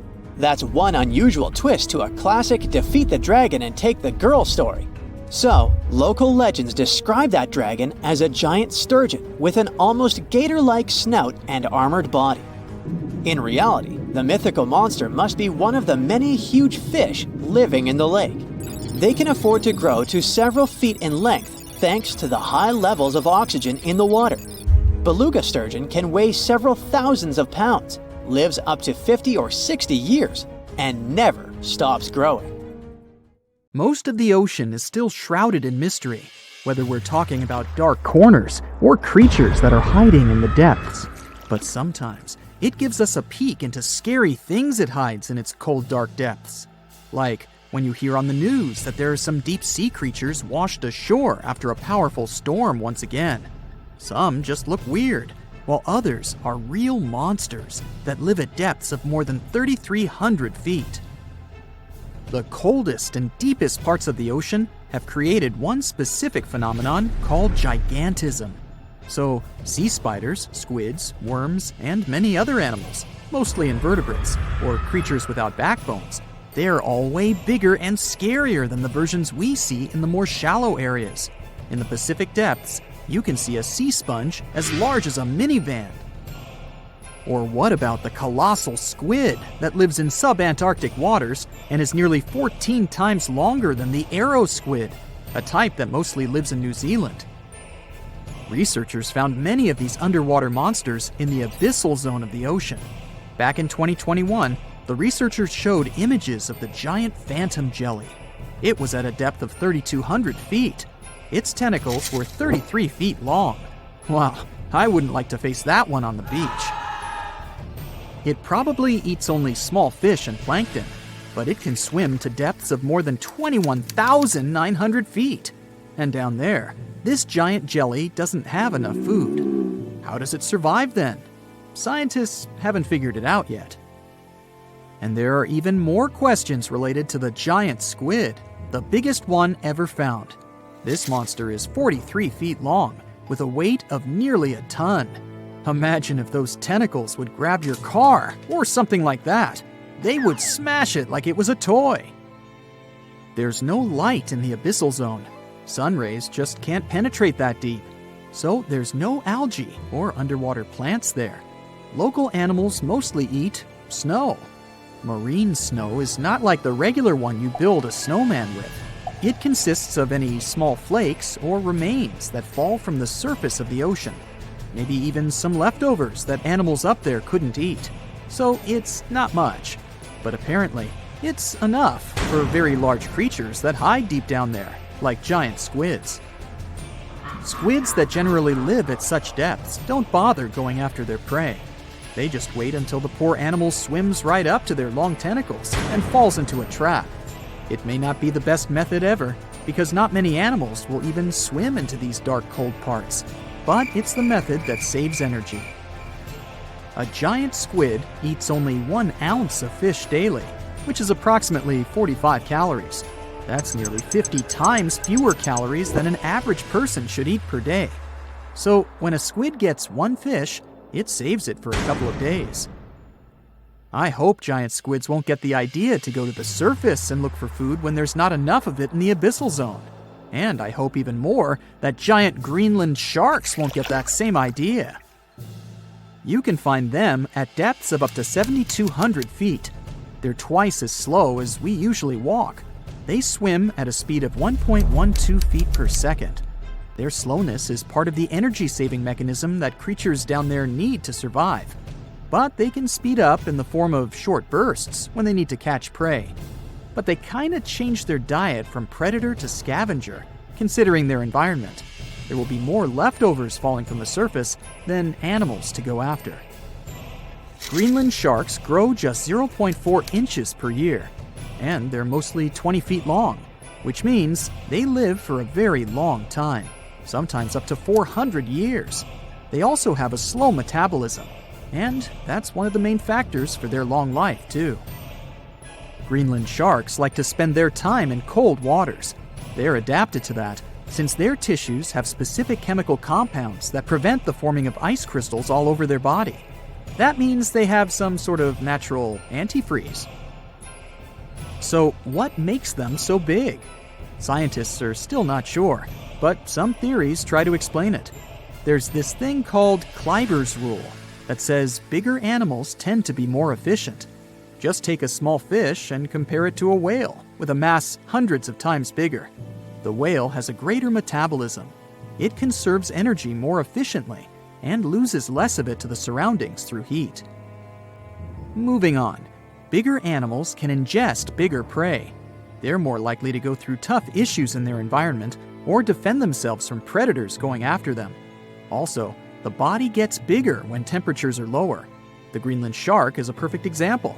So are giant sea spiders. Sea spiders are generally common, and you find some very small ones at 0.04 inches. But in deeper parts of the Antarctic, they become 3-foot-long giants. They grow so big because the cold water has more oxygen. That way, more of it diffuses into the animal's body, and that allows it to grow bigger. Yeah, both as a creature and a nightmare. And how about this giant tube worm? Researchers found it accidentally while they were exploring the mysteries of the Pacific Ocean floor. They stumbled upon unusual hydrothermal vents. Volcanic heat is a thing that gets them going. As water seeps down through faults or cracks in the rock, these vents change their direction. When the water gets out of the vent, it's rich in different minerals and chemicals. Most animals wouldn't survive being around this toxic soup of chemicals, but not these tube worms. They came as a true surprise, because not only are they not bothered by these toxic vents and the almost boiling temperature of the water, but they developed entire ecosystems there. They're unique because they don't need sunlight to survive. Instead, small bacteria are their main source of energy. That bacteria gets their energy directly from these toxic chemicals. So it's not photosynthesis, but a process called chemosynthesis. And these tube worms don't have mouths. These bacteria live inside them. Strange story, huh? Plus, these scary worms reach up to 8 feet. Giant isopods are no better either. They lurk at the depths of the ocean of 1,640 feet or more below, far away from the sunlight, looking like some monstrous wood lice. They spend most of their time on the seabed, hoping to find some food falling from higher levels of the ocean. Check out their small hooked claws at the ends of their legs. Isopods use them to remain more stable while moving around the ocean floor. Since there's no light, they have long antennae that help them feel their way around. These sensory antennas are about half the length of their body. Giant isopods have pretty big eyes compared to their body size, too. They can grow over 12 inches from head to tail. And these fellas are really patient. Remember how we said animals down there rarely get food? Sometimes they need to wait for years to get a proper meal. That's why their metabolism is amazingly slow. 5 years later. They can go for 5 years without eating anything. Imagine that. I get hungry just talking about this. In 2006, a biologist did research to compare the differences between the shallows and the deep sea regions. He realized the deep sea mirrors the island rule.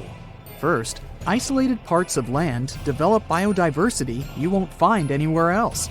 Second, small-bodied life there grows much bigger when it's isolated, compared to life on large land masses.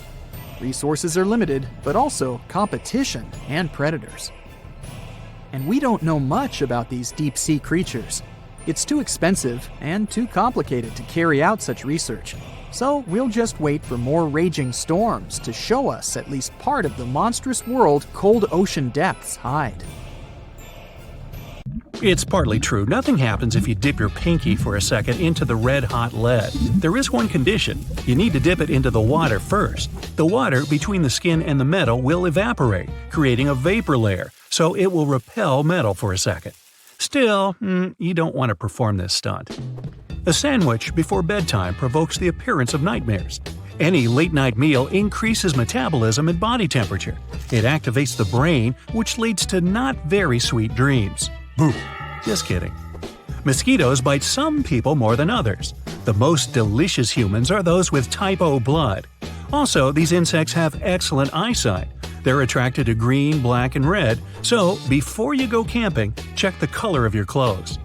Birds are the only surviving dinosaurs. They evolved from theropods, the dinosaurs that ran on 2 legs. Yep, T-Rex is a distant relative of chickens, ostriches, and even hummingbirds. The phone is 10 times dirtier than a toilet handle. Also, beware of office desks, since they have hundreds of times more bacteria per square inch than office toilet seats. Ew. Ants can take over the world. Argentinian ants have built colonies in every part of the planet except Antarctica. Insects from different territories are on good terms and never have conflicts. Each human being is 99.9% empty space, kind of like my brain. Your body, like any other object in the universe, consists of atoms. At the center of the atoms, there's a super small nucleus. If you zoom the atom up to the size of a basketball, you still won't see the core. If it were possible to get all the empty space out of your body, you'd probably be as tiny as a grain of sand. A head of human hair can support from 5 to 8 tons. This weight won't damage individual strands, but the scalp can't withstand such pressure. Hypothetically, you can see the past, for example when you look into the starry sky. When the sun disappears, we see it only after 8 minutes. This is how long it takes for sunlight to reach the Earth. Glass is an amorphous substance, and it violates many laws of physics. It's solid, but if you look at it under a microscope, it looks liquid. In reality, it's neither liquid nor solid. It happens because the heat needed to produce glass changes the way molecules behave. It's like when you iron the clothes and fibers change because of high temperatures.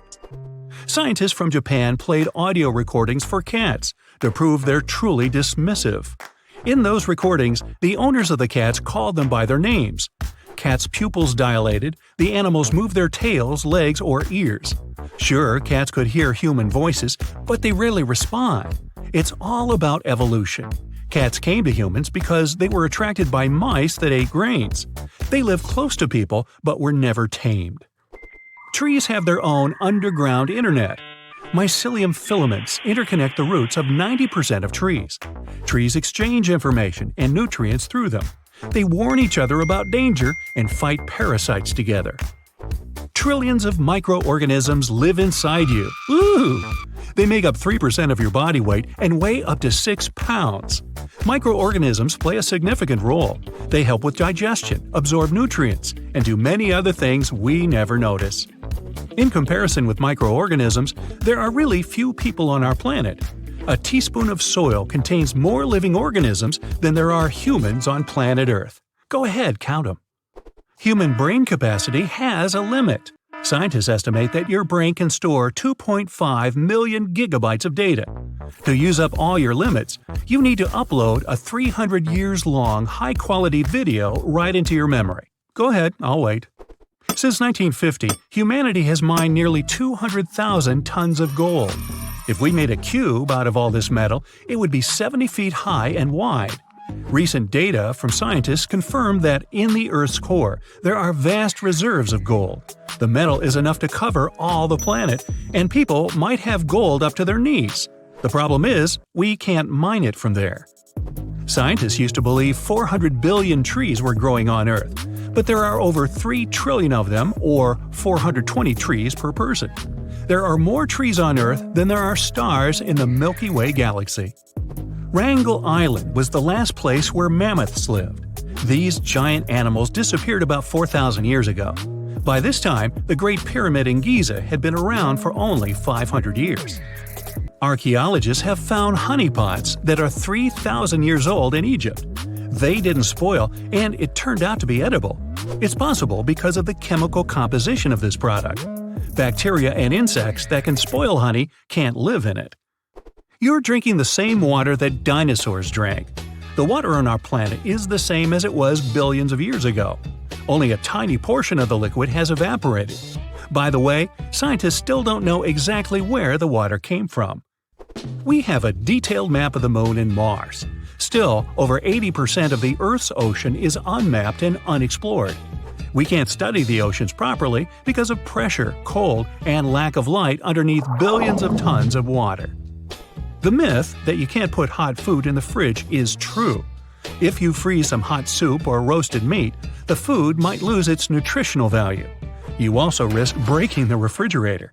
Before freezing, it's best to wait for the temperature of the food to drop to room temperature. There's a biologically immortal creature on Earth, a transparent jellyfish called… I'll leave it on the screen. When it reaches maturity, it sinks to the bottom and turns into a polyp. From a polyp, the creature again turns into a jellyfish. The number of rebirths is unlimited. You can break a glass with your voice, but it's pretty hard. The volume of your scream must be at least 105 decibels, and it must last about 2 to 3 seconds. The jackhammer works at a volume of 90 decibels. Hey, I had a gym teacher once who was named Jack Hammer. Sailors from all over the world talked about the giant squid they met on their voyages. For many years, scientists considered monsters with long tentacles to be a myth. But in 2004, the first photo of a squid was taken. They exist. Scientists have registered an animal that has grown to 43 feet. Holy calamari! Flamingos are white. The bird turns pink due to beta-carotene. This pigment is found in the algae and the shrimp it feeds on. You can change your skin color too. If you eat a lot of carrots, your skin will turn slightly orange. This will happen because of the high beta-carotene content in the vegetable. Your nose and ears get bigger every year. This isn't due to an increase in size, but due to gravity. With age, the cartilage of the nose and ears weakens. Because of this, they sag and appear more prominent. The Kepler Space Telescope expedition confirmed that Earth isn't unique.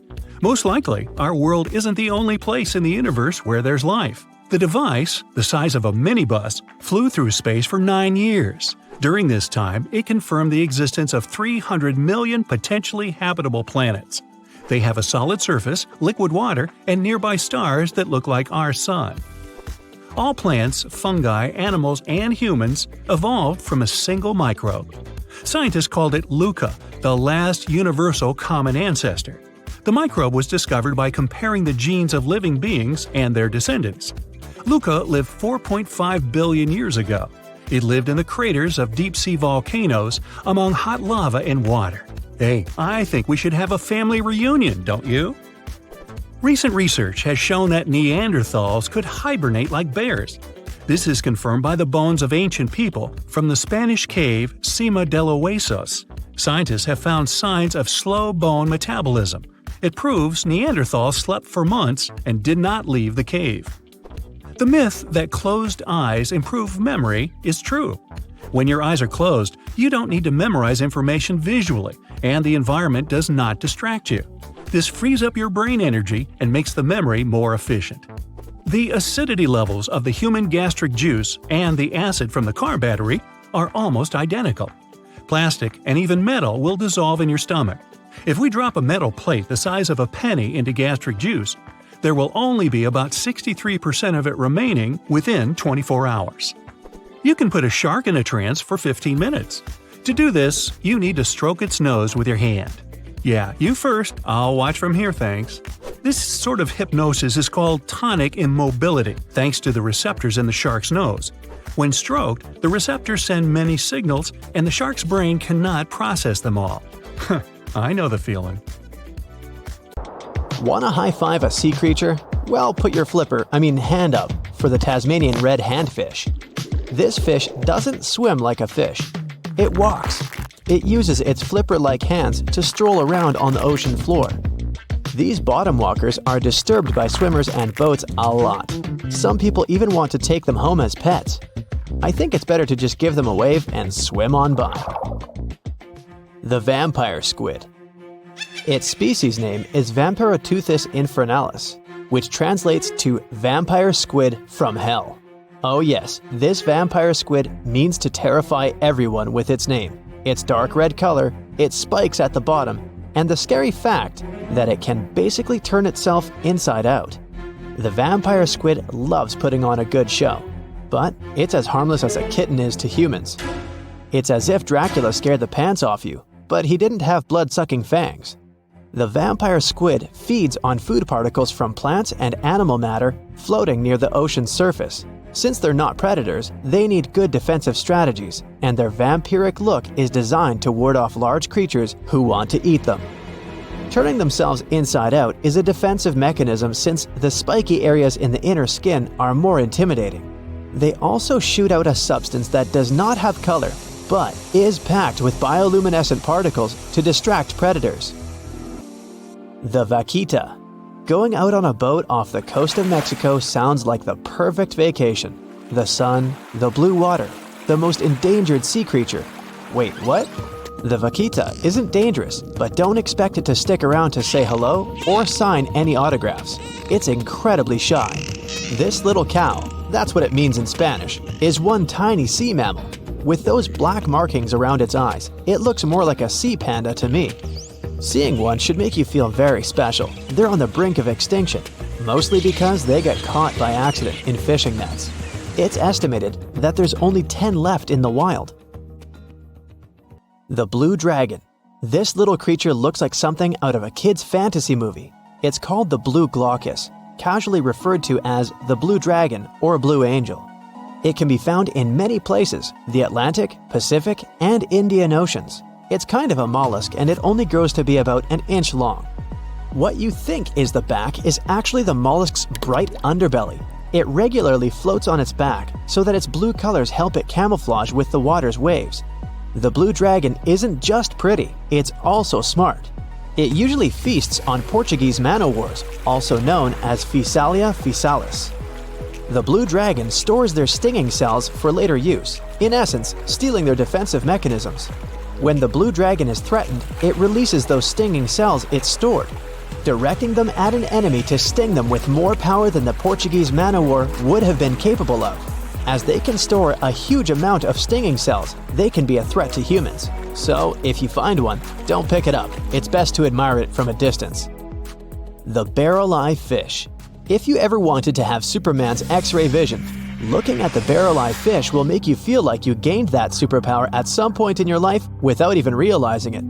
The barrel eye has a transparent head, so you can see how their eyes and brain look inside. This magnificent creature lives in the deep sea. This is the lowest level of the ocean, where strange creatures roam in near-freezing temperatures and constant darkness. They're exposed to water's pressure that's almost 1,000 times that of the surface. If the idea of the deep sea sends a shiver down your spine, stay tuned to learn about another of its creatures later on. The barrel-eye fish can be found in the Atlantic, Pacific, and Indian Oceans. You might be wondering, why oh why would a fish have a see-through head? And that would be a fair question. Since the species was discovered in 1939, it was believed that the fish's eyes were set to see straight ahead and couldn't move. So it was assumed that they had tunnel vision. Scientists Bruce Robinson and Kim Reisenbichler from the Monterey Bay Aquarium Research Institute recently discovered that the fish can move its eyes vertically to see through the top of its translucent head, thus noticing if there are predators or prey nearby. The transparent head also allows more light to enter so they can detect prey better. It's believed that the barrel-eye fish eats jellyfish and small fish species. If you dive in the ocean at night, you might be lucky enough to see how orange ball corallimorph blooms in the dark. But make sure to be quick because as soon as you turn on your flashlight to take a good look, it will retract its tubes back into itself. The megalodon. The whale shark isn't the biggest shark known to humans. If the entire shark species were a kingdom, the prehistoric megalodon would be the ruler of the sea. Megalodon roamed the ocean a long time ago. About 15.9 to 2.6 million years back between the early Miocene and late Pliocene eras. While they've long been extinct, people are still amazed to learn about these gigantic sea beasts. Megalodon could reach anywhere between 45 feet to 60 feet in length with jaws more than 6 feet wide. A fossil of a tooth that once belonged to a megalodon measured at 7 inches. Needless to say, I'm pretty stoked that these guys have long been extinct. But there's still some adventurers out there hoping to meet this monster one day. The Dumbo octopus. This adorable creature, or creepy creature, or however you want to see it, is officially called Grimpoteuthis. More casually, it's referred to as the Dumbo octopus, named after the Disney character.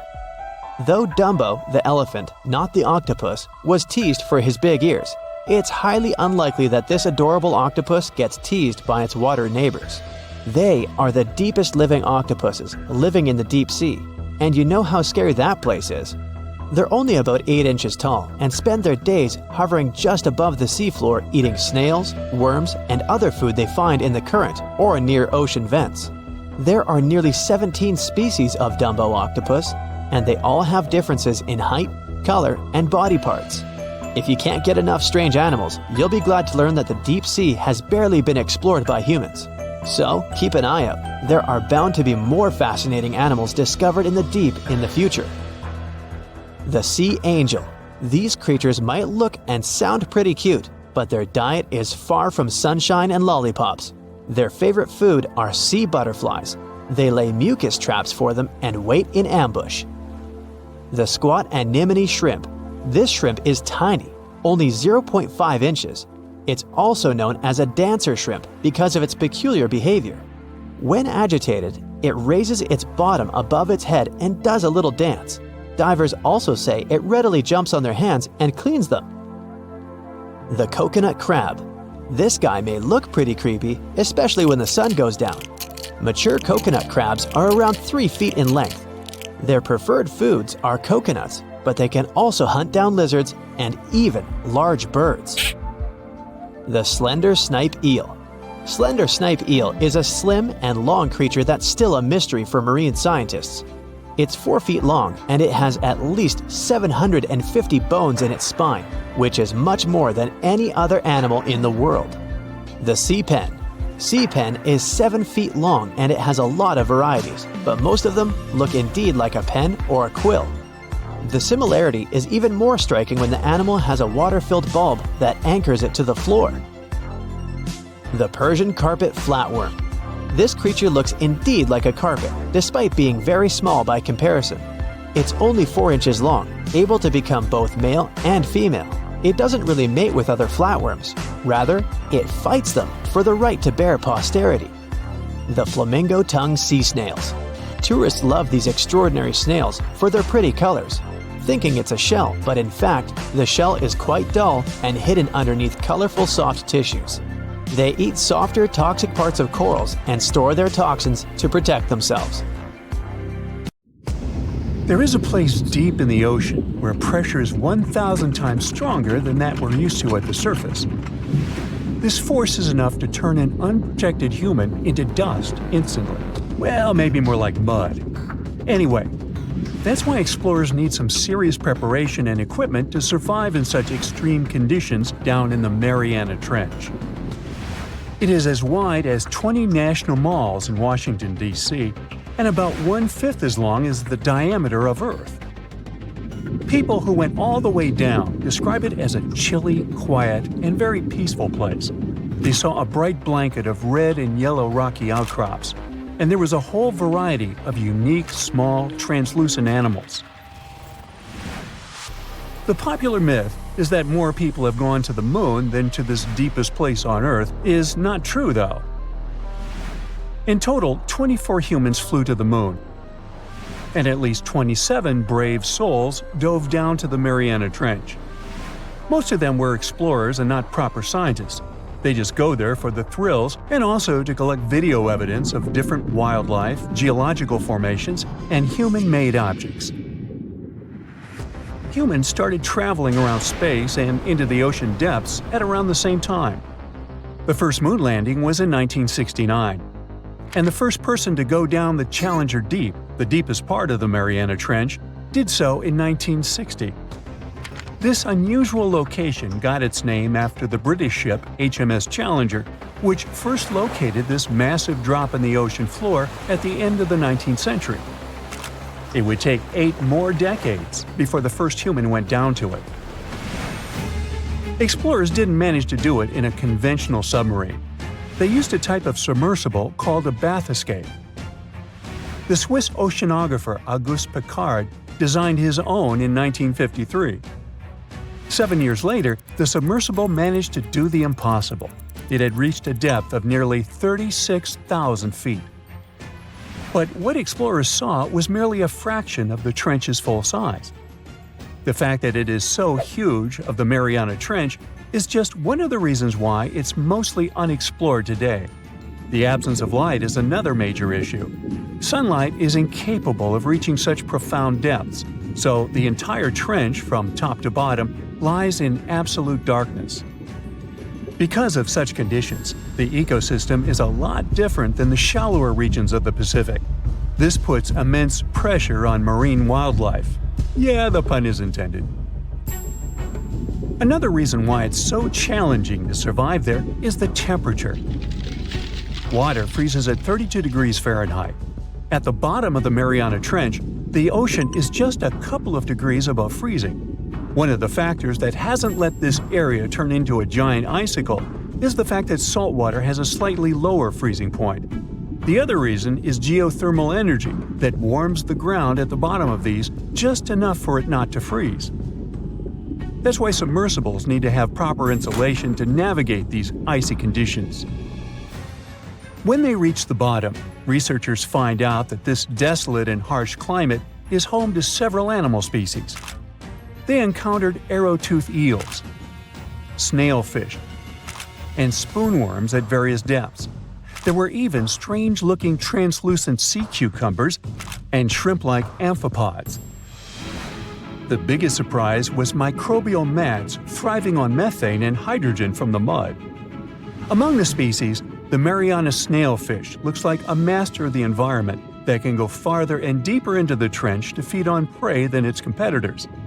Despite its seemingly fragile appearance, the snailfish has adapted to withstand extreme pressures, a superpower it wouldn't be able to survive without.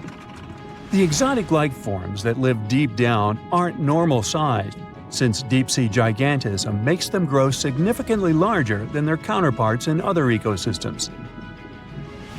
One example is the giant tube worm, which can be 6 feet long.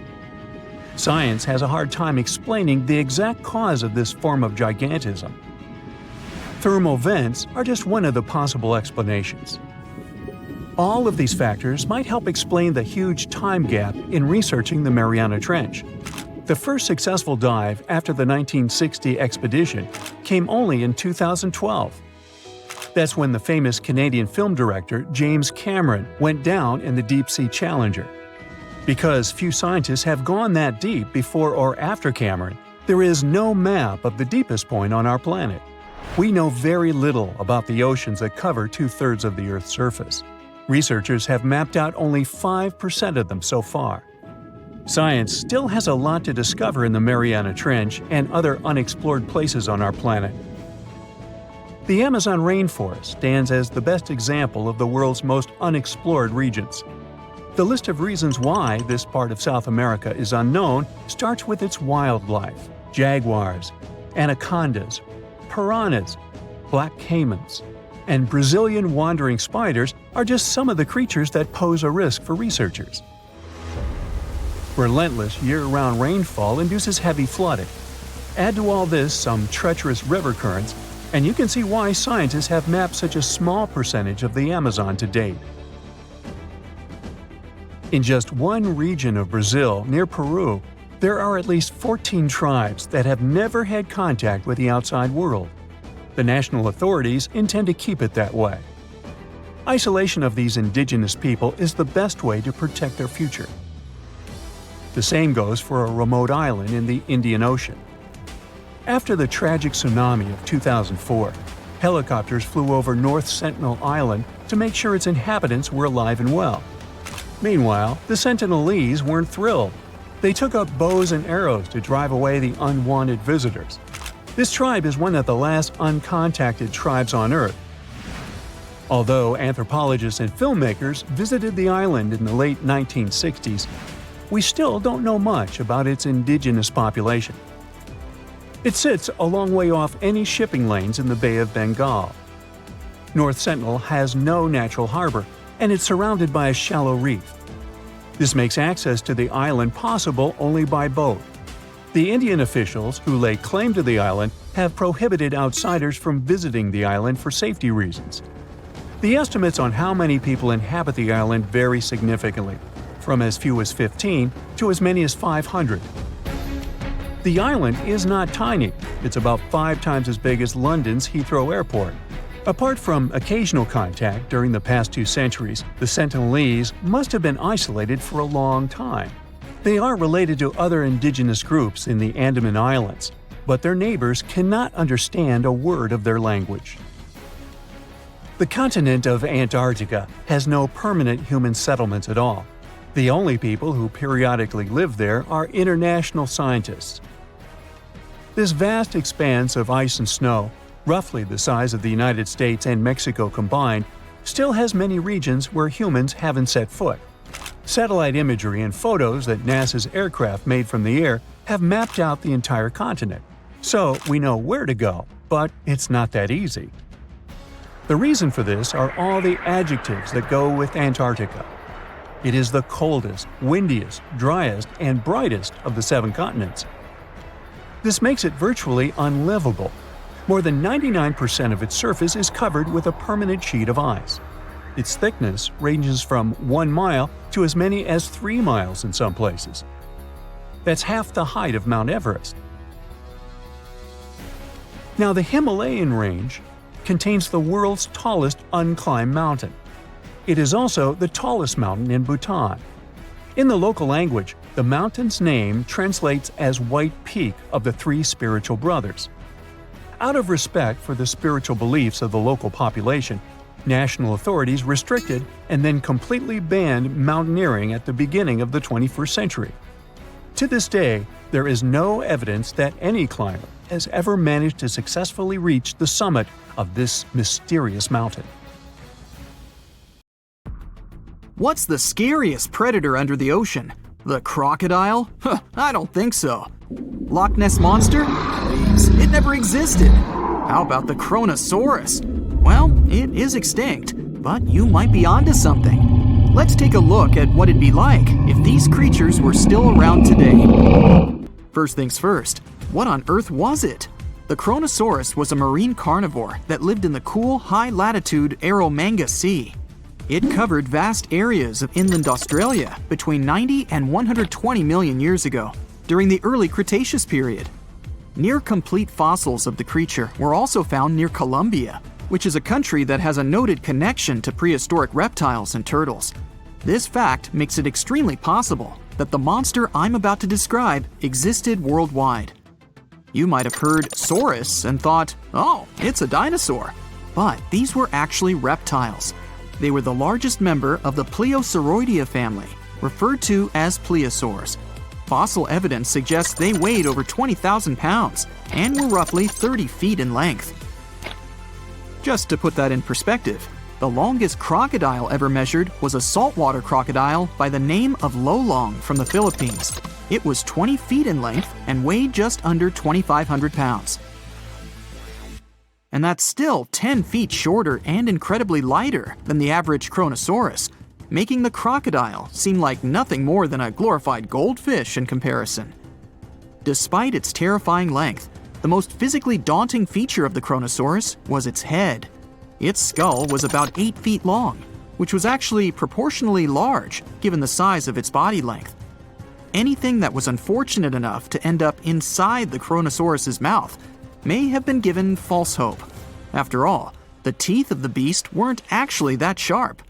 On second thought, I take that back. I wouldn't feel confident around a toothless snake, let alone being inside the mouth of this monster. But it's true that the Kronosaurus's teeth weren't sharp, especially when compared to other carnivorous reptiles, such as crocodiles and alligators. The teeth of this prehistoric sea creature were instead conical. This means that they were cone-like in shape. Unfortunately, this lack of sharpness didn't make them less dangerous. The teeth were enormous and could be up to 12 inches long from the crown tips to the bottom of the roots. This obviously meant that the Kronosaurus had an extremely powerful bite. It was estimated to be up to 30,000 newtons, which is almost twice as powerful as the bite of a large saltwater crocodile. Because of the bluntness of their teeth, they weren't suited for twisting their prey once in their grasp, but the size and shape of the teeth made them perfect for simple open and shut biting. They would have had no problem crushing hard objects such as the toughest of shells any sea turtle could offer. Just like crocodiles, the Kronosaurus is believed to have had a short neck. This may have been an adaptation to allow the beast to successfully catch small evasive animals. Their body, in general, was fusiform and streamlined. This means it was narrowed at both ends and had very little resistance to the flow of water. The Kronosaurus was also equipped with 4 paddle-like limbs. The hind limbs were larger than the front ones. They could span approximately 7 feet in diameter. All in all, this set the Kronosaurus up to effortlessly propel itself through the waters and be an ultimate predator. Predator X, if you will? That's the name that was given to the fossil of a creature discovered near Svalbard, a Norwegian island group, in 2009. The fossil was identified as a 50-foot-long, 100,000-pound monster with a bite force of 33,000 pounds per square inch. This might be the highest bite force of any known animal. Although Predator X is yet to be classified as any specific type of animal, it was definitely a plesiosaur like the Kronosaurus. And even if it wasn't Predator X, the Kronosaurus was still most definitely a ferocious titan when it roamed Earth's oceans. The Kronosaurus actually got its name from the Greek mythological figure of Cronus, the father of Zeus. Cronus was viewed as a titan from a generation of super powerful beings.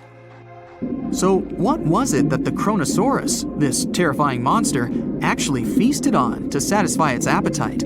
This creature was known to eat sea turtles, squid, and other larger marine reptiles of that time, such as elasmosaurids and ichthyosaurs. This suggests that if crocodiles existed in the realms of the Kronosaurus, they too might have turned into lunch for the beast. There's evidence from the fossil remains of the Kronosaurus that suggests that they also feasted on sharks, which I know is a disappointment to those of you who view that beast as the king of the ocean. Not when the Kronosaurus was around, my friend. In any case, grounding all kinds of food into small pieces to help digest them would have been difficult without small teeth. This explains the presence of rounded stones found in many of the remains of these sea creatures. Researchers believe these stones may have been swallowed to control buoyancy or to help process food. It's also entirely possible they were accidentally swallowed while feeding on other animals from the seafloor. As if the Kronosaurus even needed to be a meanie with its already existing power and size, there's also evidence to suggest that it indeed might have been. It turns out that after using all its impressive attributes to catch its dinner, the Kronosaurus first liked to play with its food, like a cat does with a mouse. I guess since the hunt was so easy for them, they needed to get their fun from somewhere else. Well, I think now you should have a good idea about these creatures. So let's ask ourselves what it would be like if they were still around today. And by the way, why aren't they? Well, the Kronosaurus was completely finished off by the same KT meteor that took out the dinosaurs 66 million years ago. But even before this catastrophic event, they were coming under increased pressure from an even bigger and more vicious family of carnivorous marine reptiles known as mosasaurs. You can't always be a top dog, I guess, or rather, top marine reptile. But what if this never happened, and they were still roaming Earth? Well, this might be obvious, but can you imagine what kind of impact that would have on sea tourism? Based on the impact that famous movies about sharks and killer whales had, what do you think the presence of a Kronosaurus in the ocean would do to beaches? The very creature that would eat sharks and whales for breakfast. Beaches would certainly become a great place to go for a quiet walk, because nobody else would even be there. And what about such activities as boating, surfing, and scuba diving?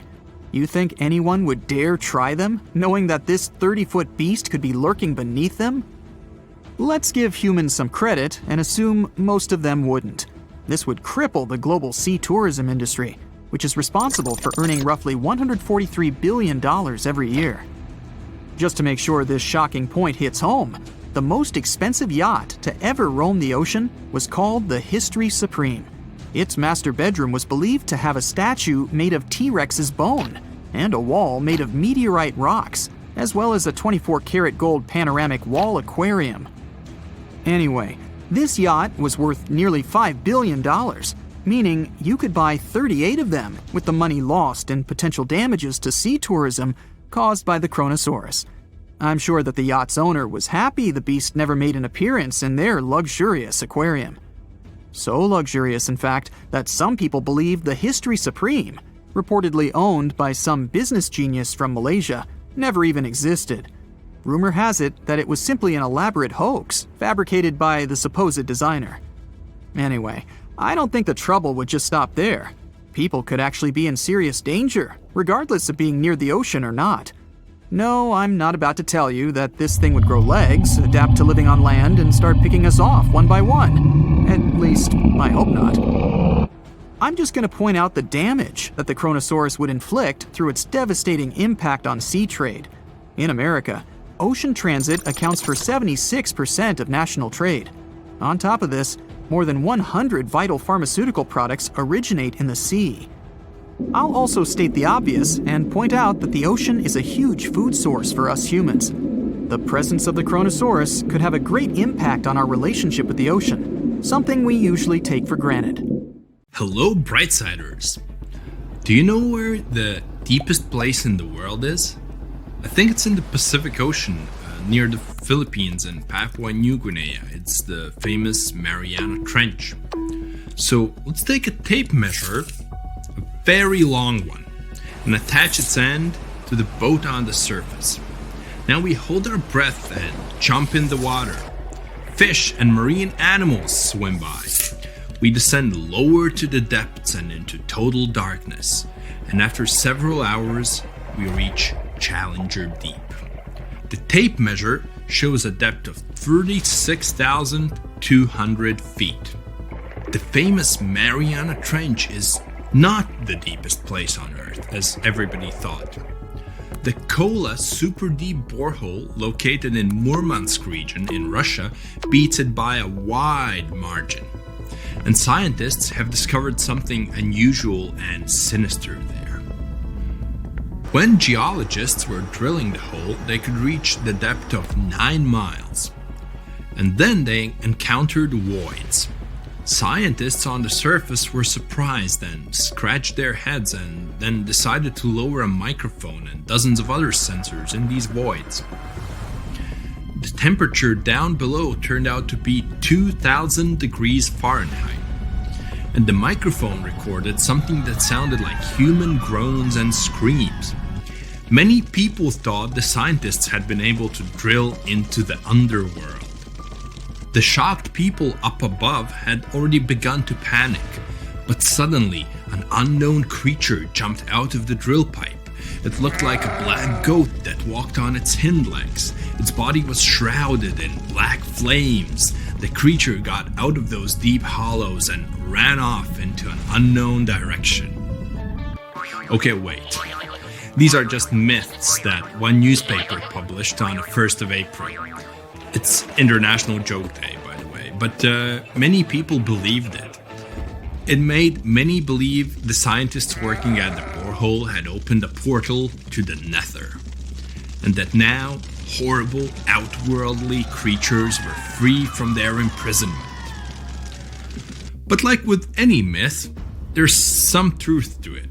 The deeper the scientists drilled, the higher the temperature got. At 3 miles deep, it was 160 degrees. At 4.5 miles, it was 250. And at the maximum depth of 7.5 miles, the sensors recorded a temperature of 413 degrees. One day, scientists heard a loud explosion underground. They stopped working and everyone tried to find out what caused such a loud pop. But there was seemingly nothing there. After a while, they continued drilling deeper, and at the same depth, no accidents happened. The drilling began in May 1970. They passed the first 4.5 miles quite easily, and it was primarily hard granite rock. It was like drilling through a hard wall. But then their drill went into softer layers, and the shaft of the hole began to crumble. It was like drilling in wet sand. Every time the workers took the drill out, there was a risk that the hole would collapse under its own weight. As that eventually happened, the scientists picked a new direction to drill, and you know what's interesting? In the end, the map of the entire well looked not like a straight beam from top to bottom, but like a tree trunk which had diverged into many different routes. 9 years later, scientists reached the depth of 31,400 feet and broke the world record for the deepest borehole. By 1983, they made it another 8,000 feet deeper. After a brief pause in the work, there was an accident. A part of the drill broke away from the main body and remained in the borehole. For several months, scientists tried to extract the drill, but nothing worked, and they had to return to the depth of 4.5 miles and start all over again. The drill was divided into sections, and one such unit could only last about 4 hours before it had to be replaced. In terms of depth, that was only about 32 feet of drilling. Then the drill was lifted to the surface, replaced, and lowered back down. On average, the drilling speed was about 200 feet per month. That's like a 20-story building. In 1990, 20 years after the work had begun, scientists reached the final depth of 40,230 feet. That's like 100 soccer fields down. And after another accident, the work stopped. Guinness World Records registered the Kola Super Deep Borehole as the deepest borehole in the world.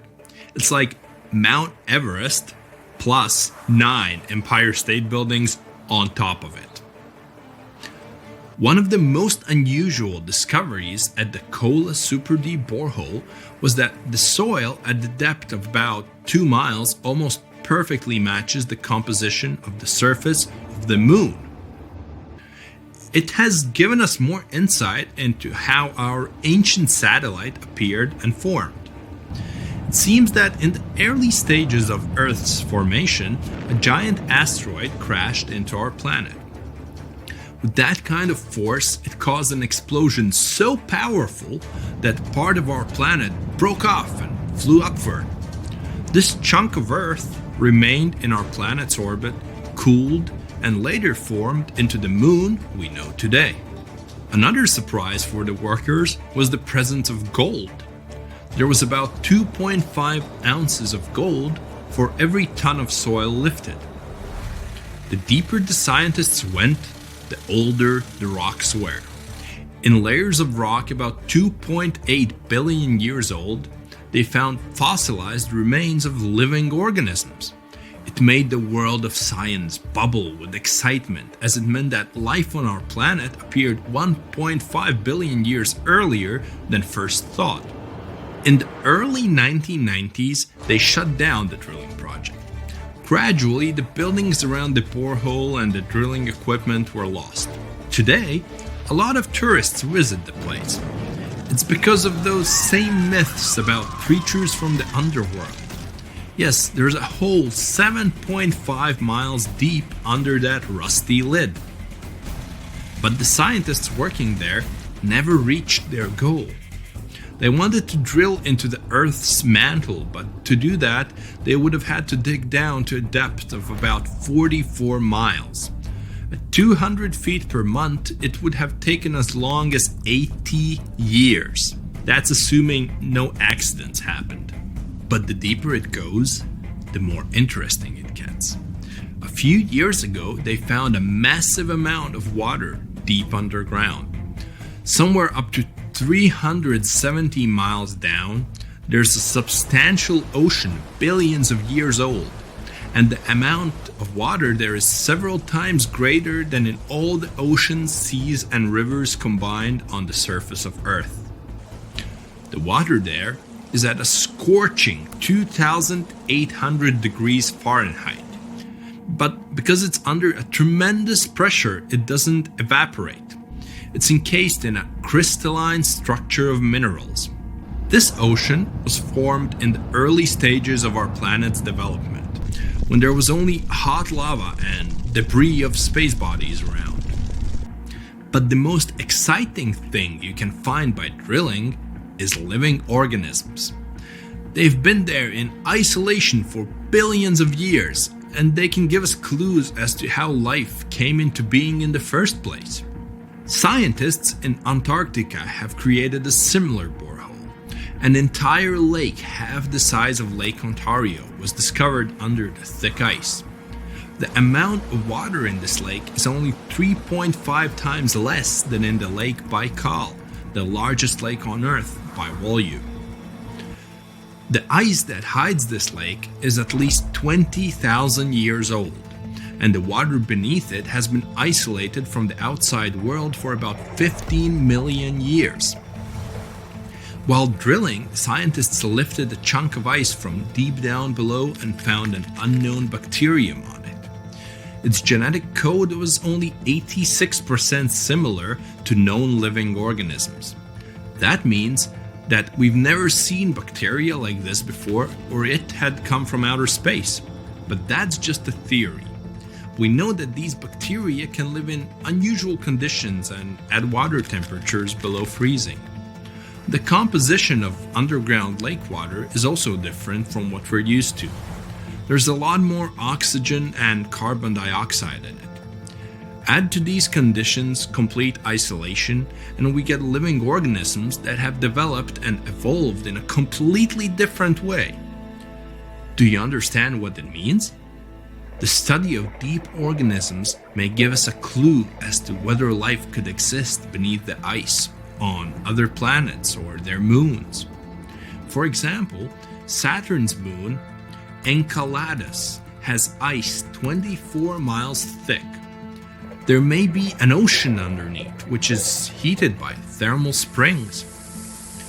That's all for today. And guys, remember, let's become smarter every day together with Brightside.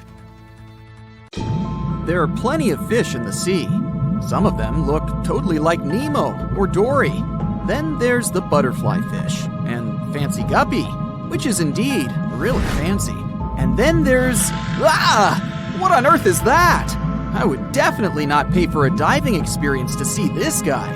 The anglerfish has the unofficial title of the ugliest animal in the world, but I wouldn't dare to break that news to it. There are more than 200 species of anglerfish currently swimming somewhere in the gloomy depths of the Atlantic and Antarctic Oceans, up to a mile below the surface. Some of them prefer different living conditions, the shallow tropical environments. Different kinds of anglerfish vary in shape and size, from the famous black sea devil to frogfish, monkfish, football fish, goosefish, batfish, and sea toad. The larger ones can be half as long as a full-sized bed, but most are less than a foot long. Since the choice of meals where these guys live isn't that huge, they had to come up with a unique hunting strategy. They don't waste their priceless life energy on following prospective prey. Instead, they use a piece of dorsal spine that sticks above their mouths like a fishing pole, hence the name of the fish.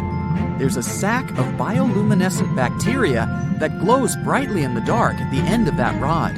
The light lures prey, and all the anglerfish has to do is wait, and then enjoy its lunch delivered right to its mouth. Their bodies are pliable and huge, so they can easily swallow prey twice their size. Deep-sea anglerfish eat whatever they can find.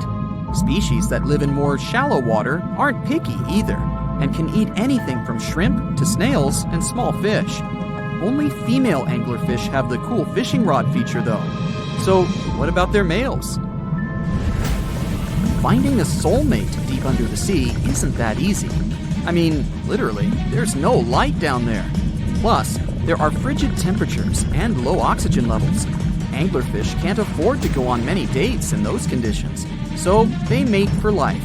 And before you go aw about it, I have to tell you, they do it in quite a special way. Male anglerfish are much smaller than their ladies. The contrast is so striking that when researchers first got interested in their love life, they thought those males were actually the offspring, or larvae, hanging out next to their moms. Certain anglerfish male species have receptors that alert them that there's a female nearby. After they mate, the male bites into his woman and stays attached to her head, belly, near her tail, and other areas he can access. While they morph together forever, the female fish gets the male's cells, DNA, and reproductive organs, but loses her immune response cells.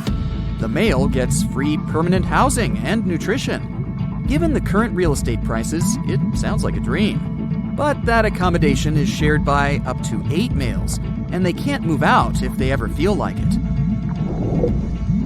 You're unlikely to meet this deep-sea fish in real life, but if you meet an anglerfish in your favorite video game, remember that you can easily outswim it and make it kinder to you with tranquilizing arrows. Once you befriend it, the anglerfish can be your scout and help you discover new areas with its bioluminescent pods. Back in the real world, down in the twilight zone of the ocean, about 650 to 3,300 feet down, the anglerfish isn't the only creature you're lucky you'll probably never meet.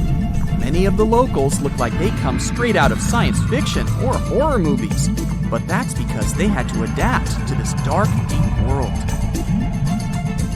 I did my best to get you prepared for the creatures you're going to meet, starting with the common fangtooth. They spend most of their lives deep down, but at night, they move toward the surface to snack. These guys are more active than most other deep-sea dwellers.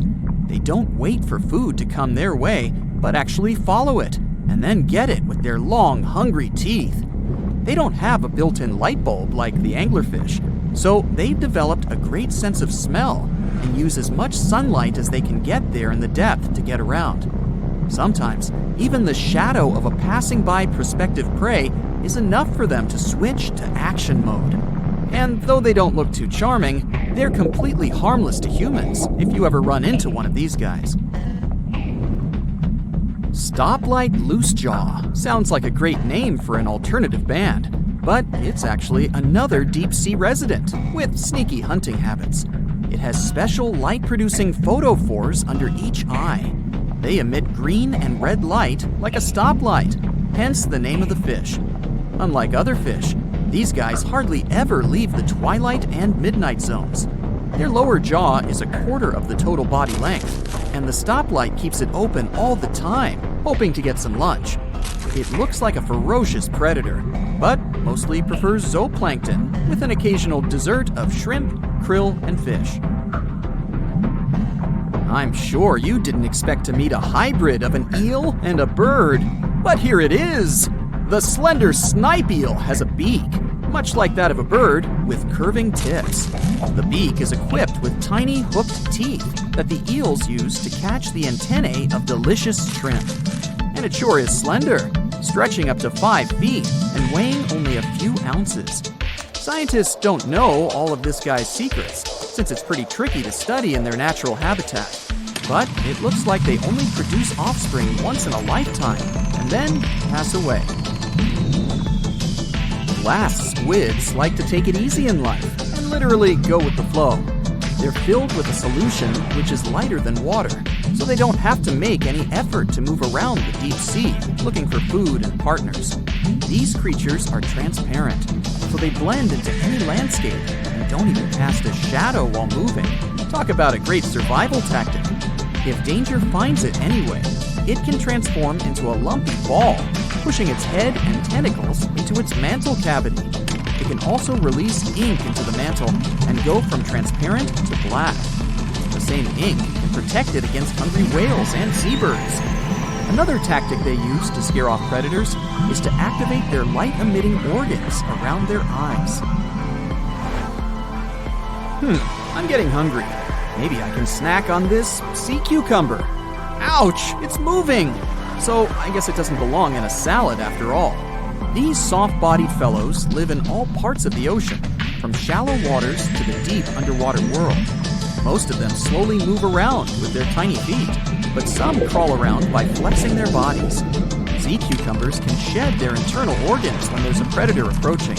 Those sticky organs distract the intruder, and the happy cucumber moves on and just grows the organs back. What's that glistening in the distance? Looks like someone dropped gems in the water. That's a sea sapphire, also known as the most beautiful animal you've never seen. Some males of this type of copepod can change color from deep blue to purple, red, or gold. 1 second later, it's gone. And it's back, shimmering bright. The secret to this magic is that their bodies are transparent and reflect light differently at certain angles. It looks like it's their way of communicating between each other and attracting mates. Female sea sapphires don't have the same superpower, but their eyes are bigger compared to males, probably to spot them from a distance. Males roam wild and free, and their ladies stay in the crystal palaces of strange barrel-shaped jellies called salps. How heavy is the largest living snake? How can a snake eat a whale? Get ready, I'm about to answer these questions. Before the last ice age, giant mammals like mammoths ruled the world. The modern animal kingdom we're familiar with was shaped around 55 million years ago. I mean, there were still 1,000-pound bear dogs living from Asia to America. But modern whales, for instance, began to appear later. I'm saying modern whales because, surprise, surprise, whales weren't always fully aquatic. The ancestors of the ocean's biggest animals once walked on dry land. They had 4 legs and lived on the coast. Now, I want to introduce you to a snake that used to eat these whales, the Paleophis, a genus of a marine snake. Scientists say it's hard to understand how big the Paleophis was due to its fragmentary fossil record. They assumed that it could have reached up to 40 feet long. Its fossils were found in different parts of the world, from England to Morocco and Virginia, USA. The Paleophis is extinct now, and sea snakes today are only about a quarter of the size this majestic creature used to be. So no need to worry about this underwater monster. But there once was an even bigger snake, the Titan boa. It was around 50 feet long and most likely weighed over a ton. It used to live in what is now known as northeastern Colombia around 60 to 58 million years ago. Scientists say that it mostly fed on fish. Another giant animal that lived in the past was the black Gigantopithecus. These primates aren't related to gorillas. They lived in the area of modern China. Some people believe that they're still alive, but so far, no one has laid eyes on them. Some people even go further and say that the stories of Bigfoot or Yeti are based on these animals. This rodent became extinct about 2 million years ago. Its main habitat was South America, more specifically, Uruguay. What's astonishing about this species is that it was the largest rodent ever known. It was bigger than a bull. Scientists believe that it weighed up to 1,000 pounds. A distant relative of this rodent is still alive today. It's called the pacarana. It's a rare animal that lives in South America. It weighs up to 33 pounds and measures up to 31 inches, not including its cute and fluffy tail. The Arthropleura was an insect that lived in prehistoric times. Imagine a giant millipede measuring up to 8 feet in length. Here you go. It was one of the largest land animals of its era, about 315 million years ago. The Arthropleura's shell was covered with tough plates. These plates were there to protect the creature from damage. Most of the time, it burrowed into the ground to avoid becoming some other animal's dinner. Meet the megalodon. Millions of years ago, this shark lived in the ocean and ate other marine creatures. It had wide teeth, and its jaws were so powerful that the animal could finish off its prey with the force of its bite. It was one of the largest sharks to ever exist. Yet, this predator also went extinct. Scientists don't really know the reason. This made me wonder why animals were so big in the past. Nowadays, smaller creatures flee or hide from predators. But apparently, it wasn't like this before. Many centuries ago, animals didn't just run or hide, they fought back. Research suggests that this behavior may have been the most important motivation for prey to grow bigger. A study compared the skulls of ancient animals to those of their modern peers. The skulls of predatory animals have become shorter and narrower, while the skulls of the animals they hunted have become longer and broader. This means that predators learned to become experts in hunting, while prey worked on developing their defense skills. You see, a larger body size was a great advantage because it made it harder for predators to take down the animals they hunted. The bottom line, self-defense made prehistoric animals larger. The second reason why ancient animals were larger is related to their bones. They had hollow bones, which are lighter than solid bones. This type of bone allowed large animals to move quickly. Let's take sauropods. They were a dinosaur subgroup. Sauropods had giraffe-like long necks and snake-like long tails. Compared to their body size, their head was really tiny. But since their bones were quite light, they could move around without having to carry additional weight. The eating habits of these animals were also related to their body size. When experts examined the fossils of one extinct mammal species, they found out that these animals had a diet that was high in nutrients and low in fiber. And this mammal was the largest land animal of its period. In other words, following this diet, mammals could grow to be very large. There was plenty of food out there, so they didn't have to worry about finding it. Fun fact, these animals also took chewing out of the picture.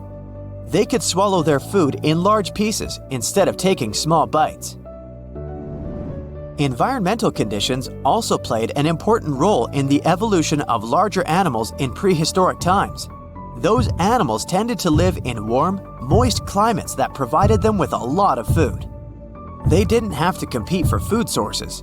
Researchers believe that because of these conditions, natural selection worked in a certain way. I mean, body size was more important than such traits as agility and speed. Oh, and did you know that large animals tend to produce more carbon dioxide? And ultimately, a bigger volume of carbon dioxide increases the amount of vegetation in the animal's habitat.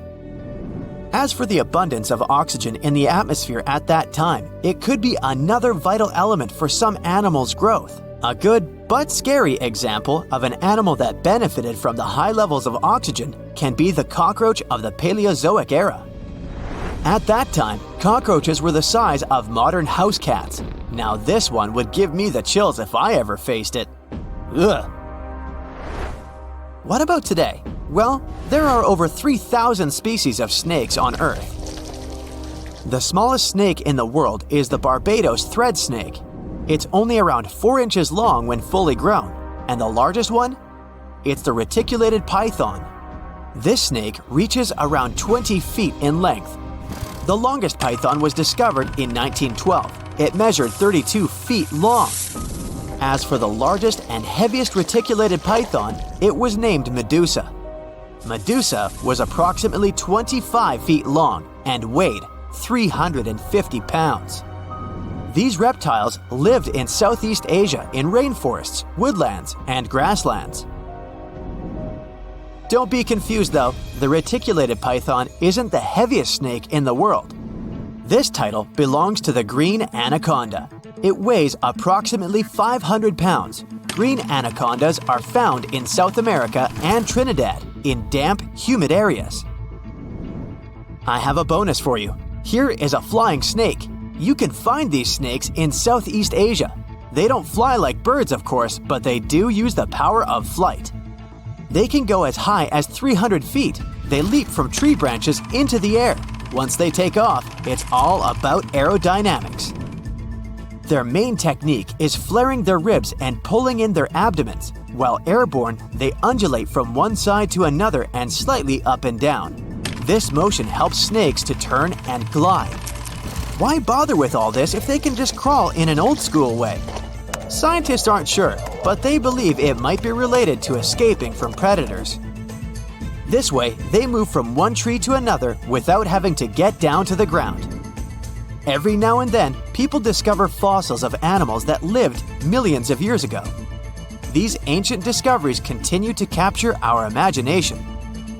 Which of these animals would you like to see alive? So, a mysterious discovery was made deep in the Red Sea, the so-called death pools. Woo, that's scary. In 2020, researchers embarked on a dive into the Red Sea. The mission spot was in the Gulf of Aqaba, between Saudi Arabia and Egypt. Near the end of their expedition, as they ventured deeper into the darkening waters, they noticed some strange seaweed floating above the seafloor. They decided to use a remotely operated vehicle and investigate it. Suddenly, they discovered these strange, motionless lakes of water within the sea. These are called brine pools. They're basically pockets of salty water deep on the ocean floor. And when I say salty, I mean it. Sometimes they're up to 8 times saltier than the ocean water itself. Mysteriously, they don't mix well with the surroundings. They formed millions of years ago, sometime during the Miocene epoch, back when weird creatures roamed the earth, like me, and deeply buried mineral deposits dissolved into the water. The largest pool spans about 170,000 square feet. Meanwhile, 3 smaller ones are under 107 square feet each. At first, this discovery didn't seem that scary. But here's why they're so horrifying. Not only are they disgustingly salty, they also lack oxygen. Now hold on a sec, isn't that normal for something that's underwater? Well, it turns out the Earth's waters are full of oxygen, and at least half of this element on our planet comes from the oceans. Just like plants on land, marine plants such as phytoplankton, seaweed, and algae munch on sunlight and produce oxygen through photosynthesis.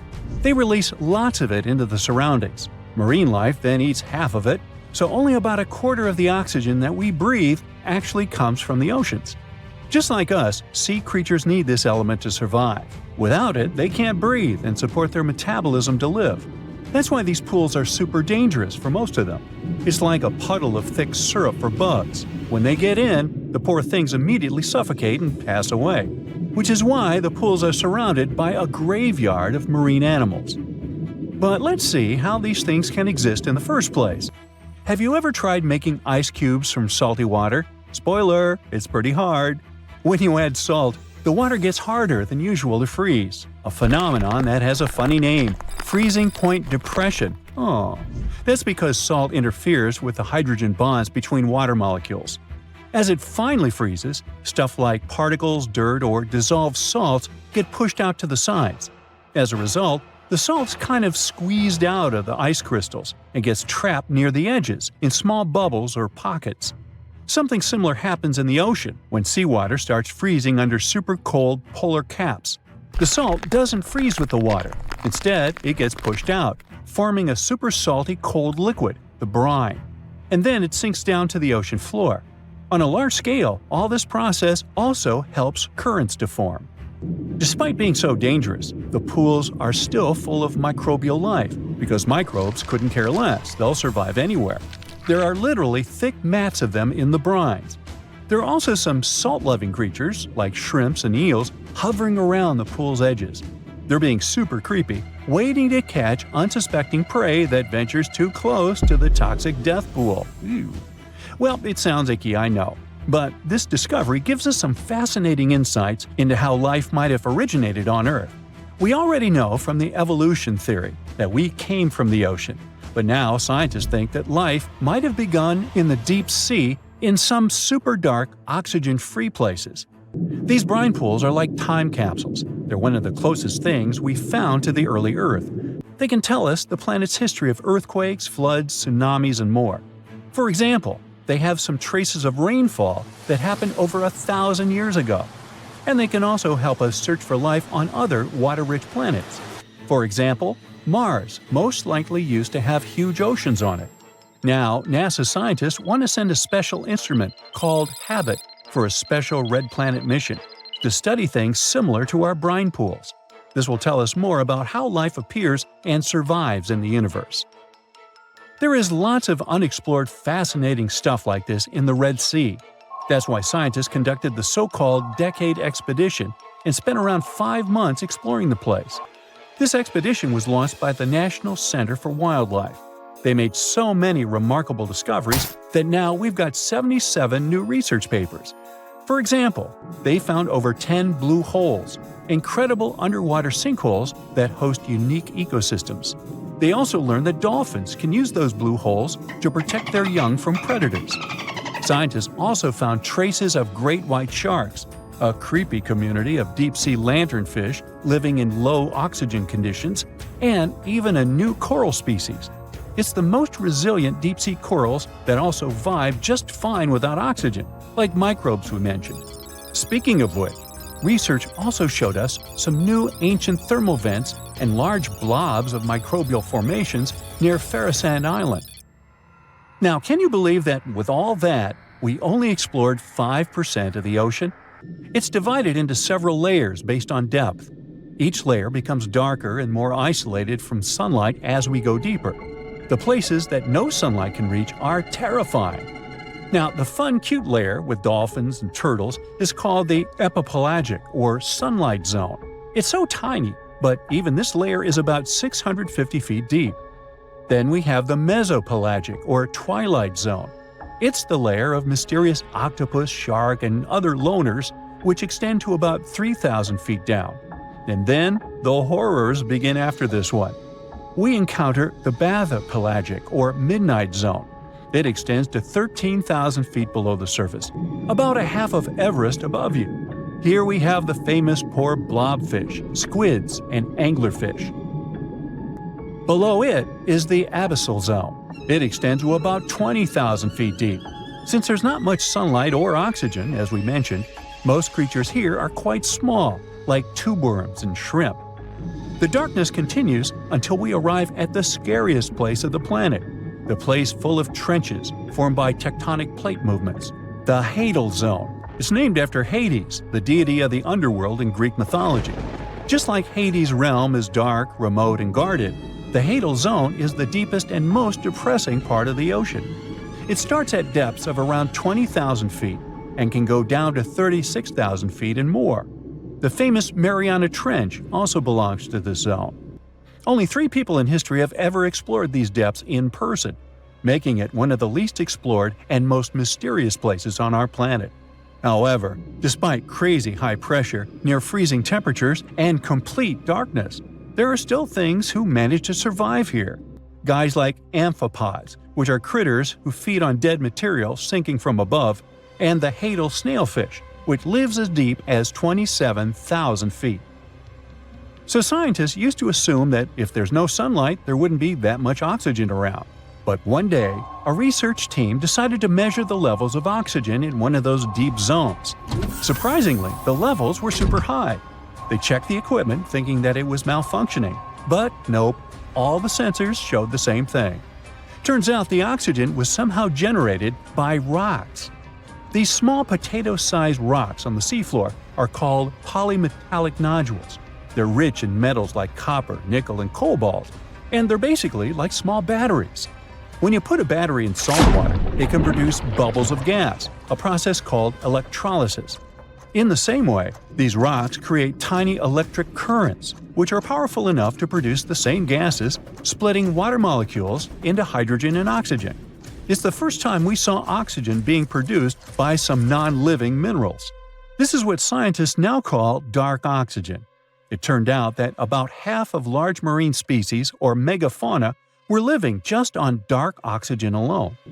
All these discoveries are reshaping our understanding of where and how life could evolve. It means that we might be able to find life on other planets or satellites with low oxygen conditions, like Enceladus and Europa, the moons of Jupiter and Saturn, and they have large bodies of frozen water on them. Wow! Ever wonder why, despite all our advancements in technology and science, there's a vast expanse of our own planet that we barely know about? Believe it or not, over 80% of our oceans remain uncharted territory. It's as if we've got this massive aquatic playground in our backyard, and we've barely scratched the surface. Also, did you know that only about 7% of our oceans have a special tag called Marine Protected Areas, or MPAs?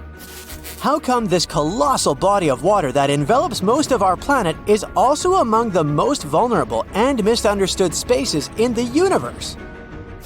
Pressure has a lot to do with it. Our deep ocean is a beast of a place with no visibility, freezing temperatures, and pressure that's so intense that in certain areas it would make you feel like you're having the weight of 50 jumbo jets on your body.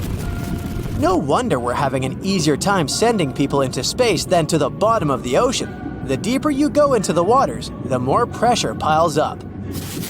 But let's not forget we have tech on our side, right?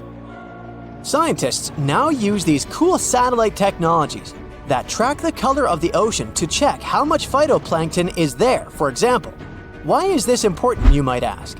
Because these little plant-like critters are actually pretty major players in our big blue oceans.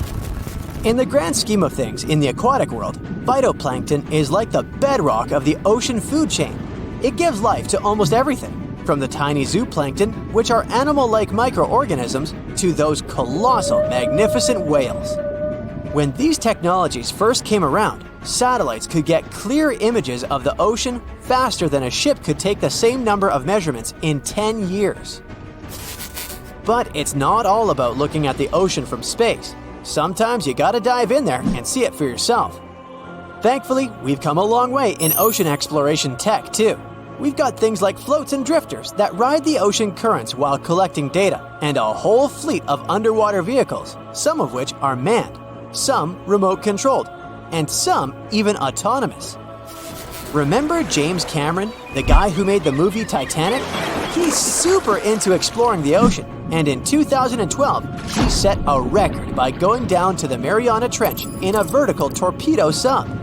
He thinks there's nothing like being in the ocean and experiencing it firsthand. Other companies use a mix of technologies for their ocean explorations. It led them to discover amazing stuff like a deep-sea coral reef near Morocco, the only one still growing in the Mediterranean Sea. They've also discovered new species and documented ones previously thought to live only in the Atlantic. These efforts have convinced local authorities to declare some places as marine parks. As with most scientific areas, the road isn't without its bumps. These expeditions can cost quite a lot, and the lack of detailed maps and data only adds to the challenge. We can't always rely on bathymetric information, meaning the study of the ocean floor, because it's often not available. And that's the tricky part.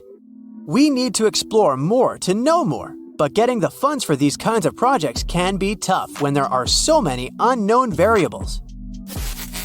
One particular company's explorations have helped protect nearly 4 million square miles of ocean so far. the data they collect during their expeditions is invaluable. It's used to identify new species, locate vulnerable habitats, and even show where threatened species are being overlooked. Their work helps dismiss excuses from local authorities who claim they lack the necessary information to establish more MPAs. The same company supports a goal known as 30 by 30, aiming to protect 30% of our oceans by 2030. It's a big target, and there's a long road ahead, but ongoing ocean exploration can provide the proof needed to keep more of our oceans safe. We also need to set aside areas for protection and research, even when we don't have all the facts just yet. On that note, some cool scientists have recently stumbled upon a gigantic and mysterious world beneath the Pacific Northwest coast's ocean floor. The best part is, this massive realm of life is pretty much cut off from the rest of the world above, making it like a secret underground club that only the best microbiologists have access to. Picture an active city, except the city is microscopic cracks in the basalt rocks of our oceanic crust, and its residents are microbes. These tiny creatures aren't like you and me. They don't rely on sunlight or the organic products of land and water ecosystems for sustenance. Instead, they thrive on chemical reactions with rocks and seawater. Scientists call this type of life chemosynthetic, which sounds complicated, but it basically means life sustained by chemical reactions. While this sort of life has been found deep in mines and around seafloor hydrothermal vents, the scale at which these creatures are found under the oceanic crust is unprecedented. It might even be the most extensive ecosystem on Earth. A geomicrobiologist from Denmark was part of the team that made this discovery. He claimed that over 50% of our planet's surface is oceanic crust, which is an average of 4 miles thick. Imagine the size of this chemosynthetic party happening down there. This discovery didn't happen overnight. Since the 90s, scientists have found weird tiny holes in the basalt rocks that make up much of Earth's outer crust. They seem like they might have been made by bacteria, but hey, there was supposed to be no life there. I mean, imagine trying to survive in a place that's hot, deep, dark, dense, and mostly devoid of the organic compounds we need for life. Yet, here they are. In the following years, more pieces of the puzzle fell into place. Scientists found that the oceanic crusts had different conditions at the centers and edges.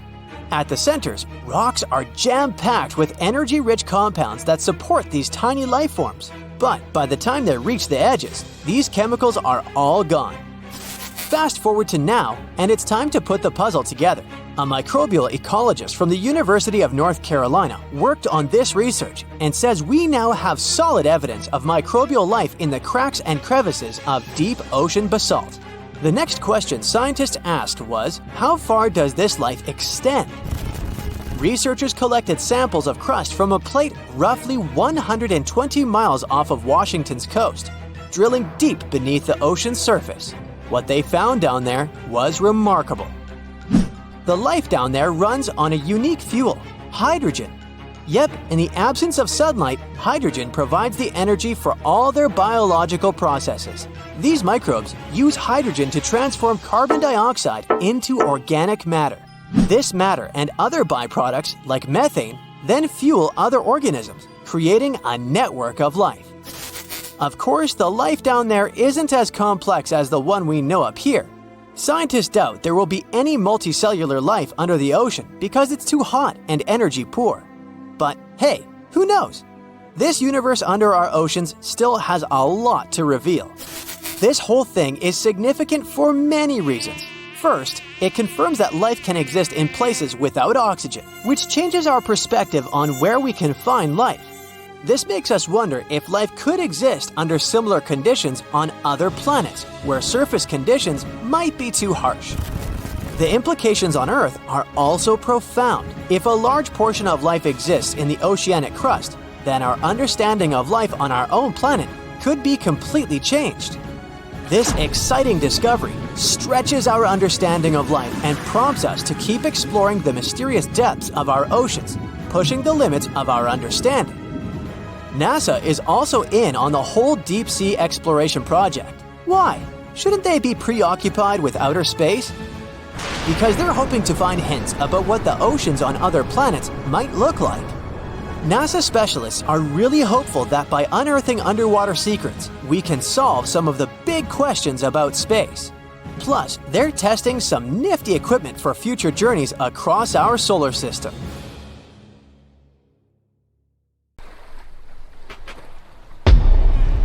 Many terrifying animals live deep beyond the waves, like this vampire squid living 3,000 feet below the surface in almost complete darkness. This animal has a cloak, like a vampire's. That's why it's called the vampire squid. Deep down at the bottom, it can't use ink to defend itself. So this animal has developed an unusual tactic. It glows slightly to scare away predators. If this tactic fails, the vampire squid can turn its body inside out, revealing tiny spikes. When you translate its scientific name, Vampiroteuthis infernalis, it literally means vampire squid from the nether. Despite its terrifying looks, it's a harmless ocean animal. This previous creature was not from space, but this object definitely is. Before Elon Musk found a way to reuse rockets, NASA would simply drop old ones after launching astronauts into space, most of the time in the ocean or deserts. In 2012, Jeff Bezos launched a mission to find the Apollo 11 rocket.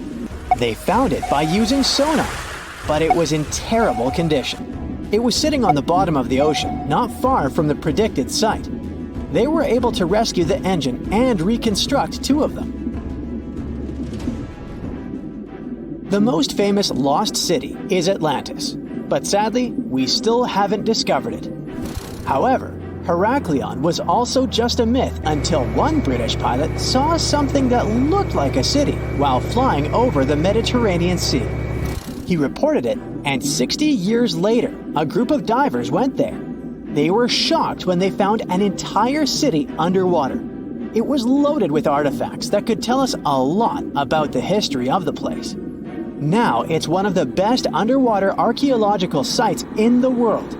It's believed that the rising sea caused the whole city to go underwater. The Titanic sank in 1912. The wreck was claimed to be officially discovered 74 years later. In reality, though, a fisherman found the Titanic 8 years earlier while fishing in the Atlantic Ocean. He was pulling out his net when he spotted a head stuck in it. Luckily, it was just a doll's head. Years later, after the fisher had passed away, his son sold the doll to a doll collector. She did a lot of digging and research on every person who had a porcelain toy on the Titanic. She found the owner of the doll. Ava Harp was on the Titanic and had a doll with her. Ava survived the catastrophe by a miracle, but her toy didn't. Hart even wrote about the doll in her journal, and every detail matched the toy found by the fisherman. The tripod fish lives deep in the abyssal zone, around 20,000 feet below the surface. It's adapted to such immense depths and uses its tripod fins to stay still on the bottom. This creature doesn't have big eyes, but even if it did, these eyes would be useless in the darkness. Instead, the tripod fish uses its fins like antennas to detect any movement in the water. This creature doesn't have much luck when it comes to its love life, so it had to develop unique tactics to reproduce. One fish can be both male and female. The next bizarre creature is the lizardfish. It has tons of razor-sharp teeth, a huge mouth, and really big eyes, which it uses for hunting. All this makes the animal look freaky. The lizardfish lives at depths of around 11,000 feet in the midnight zone, where there is zero light. This freak of nature basically eats everything it can fit inside its mouth, from small fish to other lizardfish. On the other hand, when they see other reptile fish, they probably fall in love instead, because finding mates at those depths is not an easy task. Like the tripod fish, the lizardfish can be both male and female at the same time. When you think of a river, you usually picture it on land. Still, nature is quite unpredictable, and it created a river flowing under the ocean in California. It's running at a depth of around 2 miles. This river has everything that an ordinary river has: sunken logs, trees, and rocks. And despite its uniqueness, it's not the only one in the world. There are also others in the Amazon and Greenland. A terrifying creature was discovered near Angola's coast by a remote operating vehicle. It looks like it doesn't have a head or a body. It was sitting at a depth of around 4,350 feet below the surface. After doing research, scientists concluded it wasn't anything from a sci-fi movie. It was just a cluster of siphonophores stuck together. In 2015, some random guy was diving in Caesarea, and something shiny caught his eye. He reached out, grabbed it, and realized it was a gold coin. After that, he examined the bottom and found out that there were many more. He reported the incident to the local authorities, and they concluded that he had found Arabic treasure. The coins were made of solid 24-karat gold and were a few thousand years old, but due to the perfect salinity and temperature, they looked brand new. The coins belonged to a ship carrying cargo. It was caught up in a storm and unfortunately sank. One of the weirdest things ever discovered was found in the Baltic Sea. It's an anomaly that looks as if it was created by a different civilization. It was discovered by Swedish researchers, and they basically had no idea what it was. They had to ask tons of other scientists for their opinions. When you look at this formation from above, it's 200 feet long and looks exactly like a fallen spaceship. It's hard to believe that it's a natural formation, but spoiler alert, it's totally made by nature because the Baltic Sea has gone through many erosions throughout history. Most likely, the bizarre formation is the result of these processes. A group of divers in Madagascar were shocked when they found this 7-foot monstrosity of a knife on the seafloor. The speculation started immediately, and many said that the knife was from some giants that had fought megalodons and lived on Earth thousands and thousands of years ago. That could make a nice story, but the knife is most likely a movie prop that was lost at sea. One of the ocean's most bizarre animals is the frilled shark. It's believed that this fish is the reason for all those sea serpent stories that sea explorers of the past wrote about. These animals live pretty deep in the ocean, but sometimes they can be seen in shallow waters. It's super rare, but possible. The frilled shark has a big mouth sporting around 300 teeth. It also has a long body that looks like a lizard's, and it is truly a unique species of shark.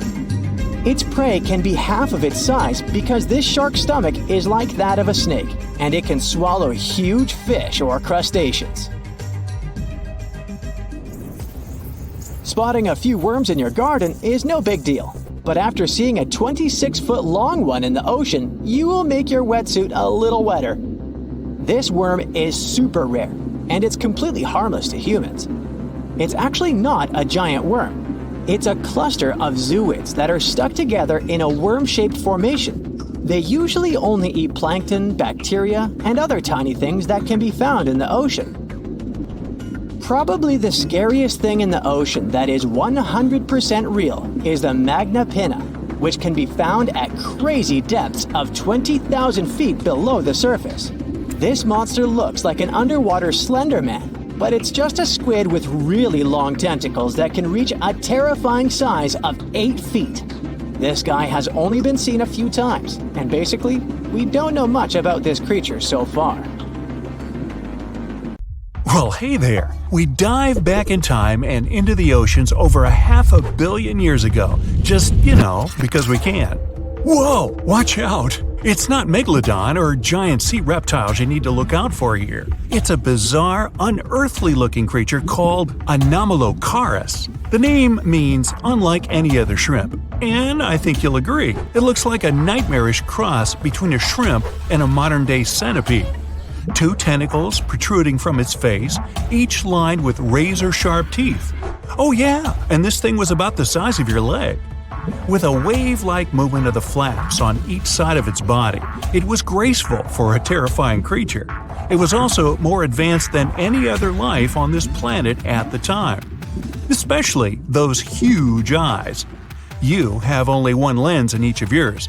This giant shrimp had 16,000. That's 4 times more than a common housefly. And you know how good their vision is. Good enough to dodge that swatter every time. All this allowed Annie to become one of the first animals on this planet to feed on others. Yep, here it is. Earth's first hunter. Its favorite meal? Trilobites. Hey, try a bite. Those are the ancient ancestors of crabs. Some of their fossils have marks on them in the same shape as the monster shrimp's mouthparts. Terrors of the past like this got to be so giant thanks to more oxygen in the atmosphere.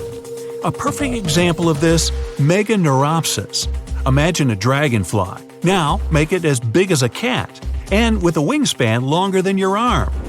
Megan, the monster-sized dragonfly, could easily grab other insects or even small animals, and she ruled the air with quick movements. Back then, there were still no large birds or other airborne enemies for this behemoth bug, so it was safe and free to grow as large as this planet would allow. Piranhas of the past were also jumbo-sized. Mega piranha was about 3 times the size of the river terrors we have today. Its bite force was about the same as a tiger's, and those striped kitties bite down 2 times harder than lions. That means it probably not only dined on other fish and any land creatures that, got too close to the water, but it could also easily crunch down on large turtles and other unlucky shelled creatures. And fun fact, modern-day piranhas bark like dogs when they're about to enter a confrontation. It actually sounds more like a frog's ribbit. But makes you wonder, what did this mega-sized ancient cousin sound like? A bear roaring? How about giant sea scorpions the size of your bed? Go back about 460 million years and you'd see them swimming under you. And watch out for that tail. Scientists still don't know if these creatures could use it to inject venom like your standard land scorpion, but something tells me I wouldn't want that thing anywhere near me. Then there's this guy, Therizinosaurus. Terry looks sort of like a goose with long arms. Oh, and did I mention this goose dino is about 2 stories tall and longer than a bus? Yow! Its arms make the T-Rexes look even more bite-sized, each 8 feet long, almost triple the length of T-Rexes. And on the end, razor-sharp claws the size of your whole arm. Now, don't worry about those lengthy claws too much, though. Terry probably used them to cut through giant termite nests. So, this huge reptilian goose was more interested in eating bugs and plants. Another mega monster for you, Megatherium. The giant ground sloth could look a giraffe straight in the eye and weighed as much as a hippo. It moved mainly on its hind legs and used its massive tail as support. He had huge paws with colossal knife-sized claws. The sloth could use them to defend itself from enemies and to bend tree branches in search of food. But the biggest danger to the giant ground sloth wasn't dinosaurs or saber-toothed tigers, it was our own species. Yep, humans showed up just in time to meet this fellow, and to, eat him up. Titanoboa was a terrifying 50-foot snake, as long as the great megalodon itself. It was also more than 2 times heavier than the heavyweight champion among snakes today, the green anaconda. Crocodiles were a regular on this serpent's menu. Titanoboa could swim 3 times faster than the fastest Olympic swimmer our species has ever seen. It was quicker and more dangerous in the water than outside it. And don't forget the boa part of its name. This massive snake wasn't venomous. Instead, it liked to squeeze. Remember that giant shrimp from earlier? Well, Opabenia looks like its teeny-tiny finger-sized cousin. And instead of 2 toothy tentacles, this thing had a vacuum hose coming out of its face. On the end of that trunk, what looks like a single crab claw. Add 5 eyes and a mouth under its head, and you've got a recipe for something not of this planet. Only it is. This creature used its trunk like an elephant does. Its claw grabbed food from the bottom of the ocean and brought it up to its mouth. This thing is so weird-looking that apparently when the scientists who discovered it presented his findings to an audience, they all laughed as if he were joking. Now, a real-life monster, the Tully monster. From a distance, it looks a bit like Nessie, that long neck and teeth-lined jaws. But get closer, and you'll see it's more like a long nose with a mouth attached at the end, like a mosquito. Its eyes are further back, sticking out of tubes all snail-like. Tully was an ancient mollusk, about the size of your forearm. It probably dined on jellyfish and shrimp 300 million years ago. Thylacus smilus will put a smile on your face as long as you don't get too close. No, it's not a relative of the saber-toothed tiger. It was a marsupial, making it more related to a kangaroo than anything. And if you compare them to body size, its fangs were actually longer than a saber-toothed tiger's. And they grew continuously. As for that beard on its chin, that's actually all chin. The lower jawbone grew down to a point under the mouth. Those fangs were rooted to the skull, going way back to its eyes. When the mouth was closed, that bony beard protected the long, sharp teeth from breakage. Staganapolis, not to be confused with Minneapolis, might look like a big crocodile with a squished-in snout, but it was mostly harmless. Its small head and very few teeth meant the reptile didn't have much to work with when protecting itself. That's what all those armored scales were for, and no need for huge fangs or long rows of razor-sharp teeth when you're a plant eater. That beak-like tip on its nose allowed the stag to dig up plants. So, really, this reptile was more like a 10-foot scaly pig than a croc. Basilosaurus was a type of ancient whale that lived on our planet about 45 million years ago. Not quite as long as a blue whale, but this guy was still big enough to munch down on other whales and even sharks. Some people believe these monsters could still exist today. Eyewitnesses claim to have seen a giant sea dragon, and Basilosaurus fits the description. Plus, 90% of our oceans are unexplored. There's plenty of space to hide a sea monster. But scientists haven't found any fossils of this ancient whale younger than 3.7 million years. So, this myth is busted. Stegosaurus is one of the most recognizable dinosaurs that ever lived. It can easily be distinguished by those huge spikes on its tail and the bony plates on its back. It was twice as long as a giraffe and nearly 5 times heavier. But compared to its body size, it had the world's smallest brain. It was no larger than a dog's.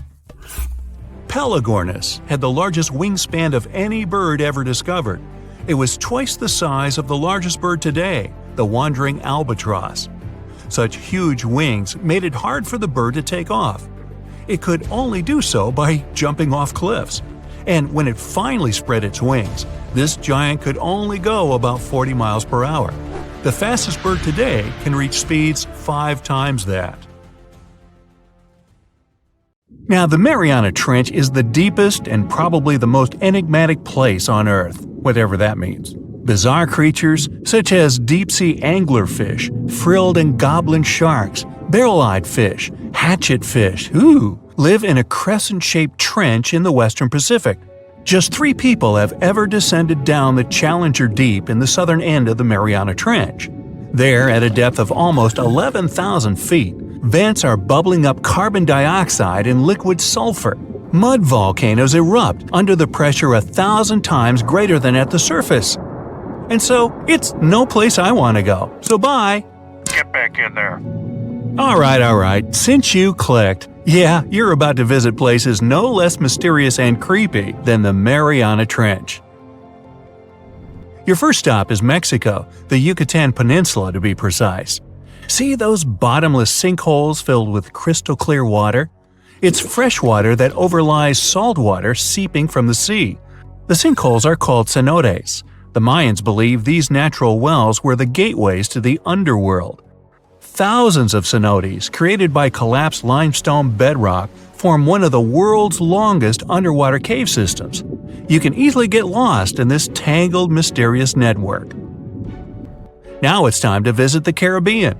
There, you'll get to a depth of almost 8,000 feet to see the Van Dam vent field. The hydrothermal vents fire out streams of muddy, scalding water, with the temperature reaching 400 degrees Fahrenheit. That's almost enough to bake a pizza. These mounds are made of talc, a substance you can find in baby powder. The Van Dam vent field is an oasis for odd species. One of those is kind of a creepy shrimp without eyes. Instead, they're equipped with patches of light-sensitive cells on their backs. Now, you don't have to travel far away. The next enigma on your list is also in the Caribbean. Just off the coast of Belize, there is a giant sinkhole. It's also blue. Yep, that's the Great Blue Hole. The thing is about 1,000 feet across and more than 400 feet deep. Once, a long time ago, this hole was a cave until rising waters filled it, making it collapse in on itself. The deeper you descend into the Great Hole's crystalline waters, the darker it becomes. You see tons of stalactite-filled caves, but don't even try to enter them unless you want to get hopelessly lost. Once you reach a depth of 50 feet, you notice the water shimmer. That's the invisible line dividing the sinkhole's salty top from the freshwater abyss. Time to get out of there. Who knows what you might come across in the murky depths? Your next destination is off the Pacific Northwest coast. Almost 500 streams of methane bubbles were discovered there several years ago. Because of the bubbles, the vents got the name champagne seeps, which sounds better than the fart spas. Scientists are still puzzling over this phenomenon. Where does the methane come from? Underwater cows? Why is its temperature warmer than that of the surrounding ocean? And most importantly, what would happen if you managed to light a match somewhere near a large bubble? Methane is a highly flammable gas, and setting a methane bubble on fire, well, you get the picture. And now you're off to Iceland. The plan is to dive into Silfra, a fissure filled with pure glacier water. This 206-foot deep crack is the only underwater place on the planet where you can touch 2 continents at once. The deeper you go, the darker it becomes. The rocky landscape looks otherworldly. Divers who dare to visit this incredible place risk having their gear frozen, getting hypothermia, or not surviving whatsoever. After all, the water temperature in Silfra Fissure is about 35 degrees Fahrenheit year-round. Your next destination is Scotland. Okay, cue the bagpipes. If you dive in the Gulf of Corryvreckan, a narrow strait between 2 islands, you'll see massive underwater rocks and deep holes. They create the 3rd largest permanent whirlpool on the planet, the Corryvreckan Maelstrom. The water moves through the strait at breakneck speed. It hits the underwater rocks, and the place looks like a pot with boiling water. The waves, created in the process, sometimes reach a height of 15 feet, and you can still hear the roaring whirlpool from 10 miles away. It's believed the Corryvreckan Maelstrom has swallowed dozens of sailors over the centuries. They were caught unaware by the ferocity of this natural phenomenon and pulled underwater in the blink of an eye. Okay, enough bagpipes. Your adventures are getting more and more extreme. You're heading for Antarctica. There, in the Southern Ocean, you'll find the Ross Sea Ice Shelf. Say that 5 times real fast. Later, not now. It's roughly the size of Spain, with the ocean underneath containing as much water as the North Sea. Once, scientists drilled all the way down through this enormous chunk of ice. Imagine their astonishment when they found life in those extreme conditions. The researchers came across dozens of mysterious species not known before. The most unnerving were upside-down swimming fish and overturned sea anemones hanging in the frigid waters. Hopefully, bizarre places with a notorious reputation don't frighten you. Well, too bad, because you're about to visit the Bermuda Triangle. It's an area between Bermuda, Florida, and Puerto Rico where planes and ships seem to vanish in thin air. For the first time, this place attracted a lot of attention in 1945. That's when 5 U.S. Navy planes disappeared during training. Before radio contact was lost, the flight leader said, "We're entering white water. Nothing seems right." After that, the planes with 14 men flying them disappeared. Even scarier, a rescue plane with 13 people on board never came back as well.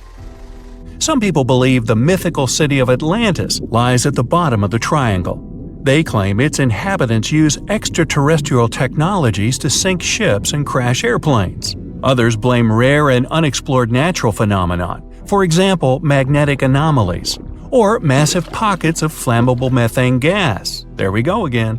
Then, if a bolt of lightning ignited a giant methane bubble near a ship or a plane, this could probably make it sink without a trace, except the smell.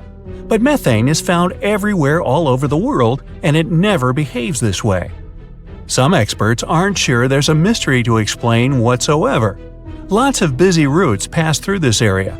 No wonder more ships and planes sink there than anywhere else. Now, prepare some warm clothes. You're heading for the north again. Your destination is Cape Desolation in Greenland. Nice place. In 2012, Canadian researchers were sampling the water in that area, and their equipment came back to the surface with pieces of coral attached to it. That's how a cold water coral reef was stumbled across. These unique pinkish corals can easily go without sunlight and live in strong currents 3,000 feet below the surface. Another unique spot you can't miss lies between Greenland and Siberia. The Gakkel Ridge is the deepest and most remote portion of the global mid-ocean ridge system. In some places, it reaches the depth of more than 3 miles. It's only natural the darkest corners of this underwater world remain unexplored. Fascinating chemical reactions happening at the bottom of the ridge produce hot fluids rich in minerals. They spew, like freshmen at a rush party, from seafloor vents. And since these vents are isolated from the rest of the ocean, they're hot spots for bizarre creatures found nowhere else in the world. Your next stop is just off the coast of Cuba. Circular columns, paved floors, symmetrical stone structures. That's what the Cuban underwater city looks like. What happened there? Why was a large city abandoned at a depth of more than 2,000 feet? Lots of people believe those are the ruins of a long-forgotten civilization. But scientists have their doubts. They claim the lost city is nothing but a natural phenomenon that appeared about 5 million years ago. The disc and donut structures often appear around the areas of the seafloor where natural gases break free. Again with the gases. When you come to visit the Sargasso Sea in the middle of the North Atlantic Ocean, you won't find its shores. Instead, it's surrounded by powerful ocean currents. These are the same currents that turn the sea into a gigantic convention for dense brown seaweed. In the 19th century, a French ship was discovered in the Sargasso Sea. Its sails were set, but not a single crew member was on board. This mysterious disappearance made people believe the seaweed was carnivorous. The Sargasso Sea is indeed a weird place. It's always eerily calm and unnaturally warm, even though it's surrounded by the churning, freezing waters of the Atlantic Ocean. Could one of these bizarre places become a home to the largest marine predator ever, the megalodon? The giant shark's teeth, some larger than an adult man's hand, have been found pretty much all over the world. But since these creatures preferred warm, shallow waters, they lived along the coastlines of all continents except Antarctica. In other words, it'd be a waste of time to search for the giant predator in the depths of the Mariana Trench, in Greenland, or in Mexican cenotes. But then, could it choose the waters of the Caribbean to hide from the hustle and bustle of the modern world? Don't get your hopes up. There's been no proof the megalodon does exist these days. It wasn't a shy, elusive animal, and still, no one has seen this shark lurking around recently. Not even near the fart spas. The deeper you go, the creepier they get. You're about to travel to the darkest ocean depths and check whether this claim is true. Are the creatures living there as scary as people think? You go 120 feet down underwater. Pay close attention to the bottom under your flippers. Oh my, what's that terrifying face half hidden in the sand? That's the northern stargazer. You can meet this fish in the eastern United States. It buries itself in the sand until unsuspecting prey gets near. Then, the nightmarish creature electrically shocks the poor animal and dines on it. You are moving deeper to 240 feet under the surface. That's where you spot a colorful, puffy creature, no more than 1 foot long. It's the sarcastic fringehead. At first, the fish seems to be harmless. Only unless it's provoked. When this animal is agitated, it opens its huge mouth to fend off predators. This defense tactic is a sight to behold, both surprising and frightening. Luckily, the fish is no threat to people whatsoever. The creature you see next can comfortably live in shallow waters, but you meet it at a depth of 900 feet. You don't even need to wonder why the animal's called the Game of Thrones brittle star. Unlike starfish that slowly crawl across the seabed, this creature moves fast. It wriggles its long, flexible arms to get from point A to point B. Its body is protected by a hard calcium carbonate shell.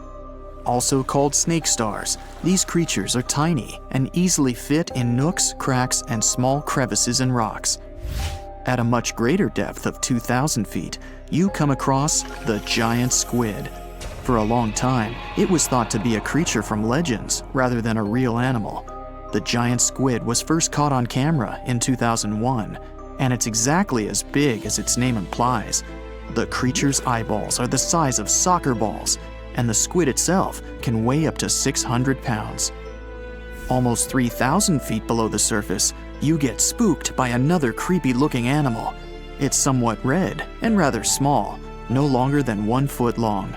As you approach the creature, it looks rather docile, or maybe just indifferent. The vampire squid, that's the animal's name, looks like an umbrella with tentacles. It doesn't even produce ink, so you leave it alone.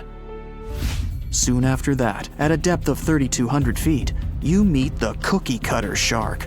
This creature is a parasite. It attaches itself to big fishes, dolphins, whales, and sometimes even people. Then, using its neatly arranged serrated teeth, it gouges out cookie-sized pieces of meat. This nasty glowing animal doesn't grow larger than 20 inches and lives in the ocean twilight zone. At a depth of 3,300 feet, the light becomes a rare and valuable thing. The animals living that far away from the surface have to evolve unusual features to survive. That's how the barrel-eye fish ended up with a transparent head and 2 super-sensitive barrel-shaped eyes. Right now, pretty much like always, they're pointed upward, allowing the fish to see potential prey and you. Almost 4,000 feet below the surface, you see something droopy and saggy. The blobfish doesn't have a skeleton or any muscle. Its jelly-like flesh lets the creature survive incredible water pressure. Despite its appearance, the blobfish is an ambush predator. It usually lies very still on the bottom, waiting for unsuspecting prey to swim by. You go a bit deeper and spot a creature that looks particularly ghastly. The goblin shark senses prey with its snout. The creature's terrifying jaws are attached to elastic ligaments. When some animal comes too close, the shark catapults its mouth forward to catch it. If your mouth could do the same, you would be able to eat things dangling 7 inches away from your face. Even deeper than that, at 5,000 feet, you notice another member of the shark family. The frilled shark looks like an overgrown eel, but its gills are lined with red fringe at the edges, hence the name. The creature's horrifying mouth has 25 rows of razor-sharp backward-facing teeth, 300 in total. The shark prefers to hover in the water, waiting for its prey to come closer. Then, it charges at it like a snake. Suddenly, you see something glow brightly like an electric bulb. But after coming closer, you recoil in horror. The creature looks like an upgraded eel equipped with oversized teeth. That's the deep-sea dragonfish that can live at a depth of 6,000 feet. Chemical processes going on inside the fish's body produce an eerie red glow. This glow is used to communicate with other fish. At the same depth, you meet another deep-sea inhabitant, Its most prominent feature is its huge mouth. Thanks to it, the gulper eel can swallow its prey whole. Its stomach can expand to a terrifying size when it needs to fit something large. At a depth of 6,600 feet, you come across an angry-looking creature with a fishing rod over its head. It's the deep-sea anglerfish. The animal has an unusual dorsal spine, even though it's worn only by females. It protrudes above their mouth and has a lure on its tip, some luminous flesh that baits prey. The anglerfish has such a big mouth and its body is so pliable that it can swallow animals twice its own size. You're 7,000 feet down when you see another fish that's glowing in the dark. The black dragonfish is a sly creature. It has its light-producing organs arranged along its belly. The spooky creature also has gleaming flashlights next to its eyes. They help the animal find prey and attract potential mates. At the same depth, you also spot an enormous pillbug. But unlike the critter you can find in your garden, this one is at least 20 inches long. That's the giant isopod, and it is, indeed, related to the roly-poly, as well as crabs and shrimps. These creatures may look somewhat scary, but they're harmless. They feast on other deep-sea animals only after those have passed away. At a depth of 13,000 feet, you notice the ocean floor has become a bit fluffy. That's because it's covered with zombie worms. These creatures rarely grow to be more than 2 inches long, and still, they can break down fairly large animals, so strong the acid they produce is.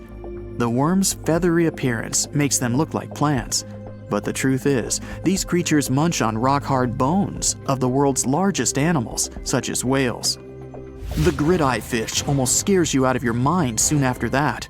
This creature has a pair of large greenish oval plates on the top of its head and no eyes whatsoever.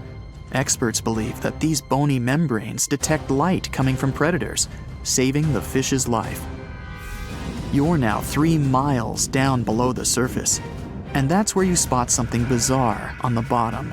It's definitely a fish, but it's standing on the ocean floor on 3 long, rigid legs. Ah, it's the tripod fish. Curious rather than scary. This creature has adapted to the almost complete darkness by giving up on its vision. It has to rely on vibration and touch to sense prey. And then, the fish uses its fins as hands to transport food directly into its mouth. You don't have time to go any deeper before you spot the faceless fish. This slightly off-putting creature has no eyes, and its mouth, smiling a Mona Lisa smile, is underneath its body. For the first time, the faceless cusk, which is the creature's official name, was seen more than a century ago. The next time it happened was only in 2017. Once you've reached a depth of 6 miles below the surface, you see deep-sea cucumbers. These bizarre creatures are much bigger than their shallow water relatives. They spend most of their time on the sea floor. But if they need to escape predators, they are able to swim away. Deep-sea cucumbers have bright purplish coloring, tiny feet, and tentacles that surround their mouths. Cute. The question is, why do these deep-sea creatures look so scary? Life is very different there, at the bottom. Tremendous water pressure, a lack of food, and constant darkness. You have to adapt to survive in such extreme conditions.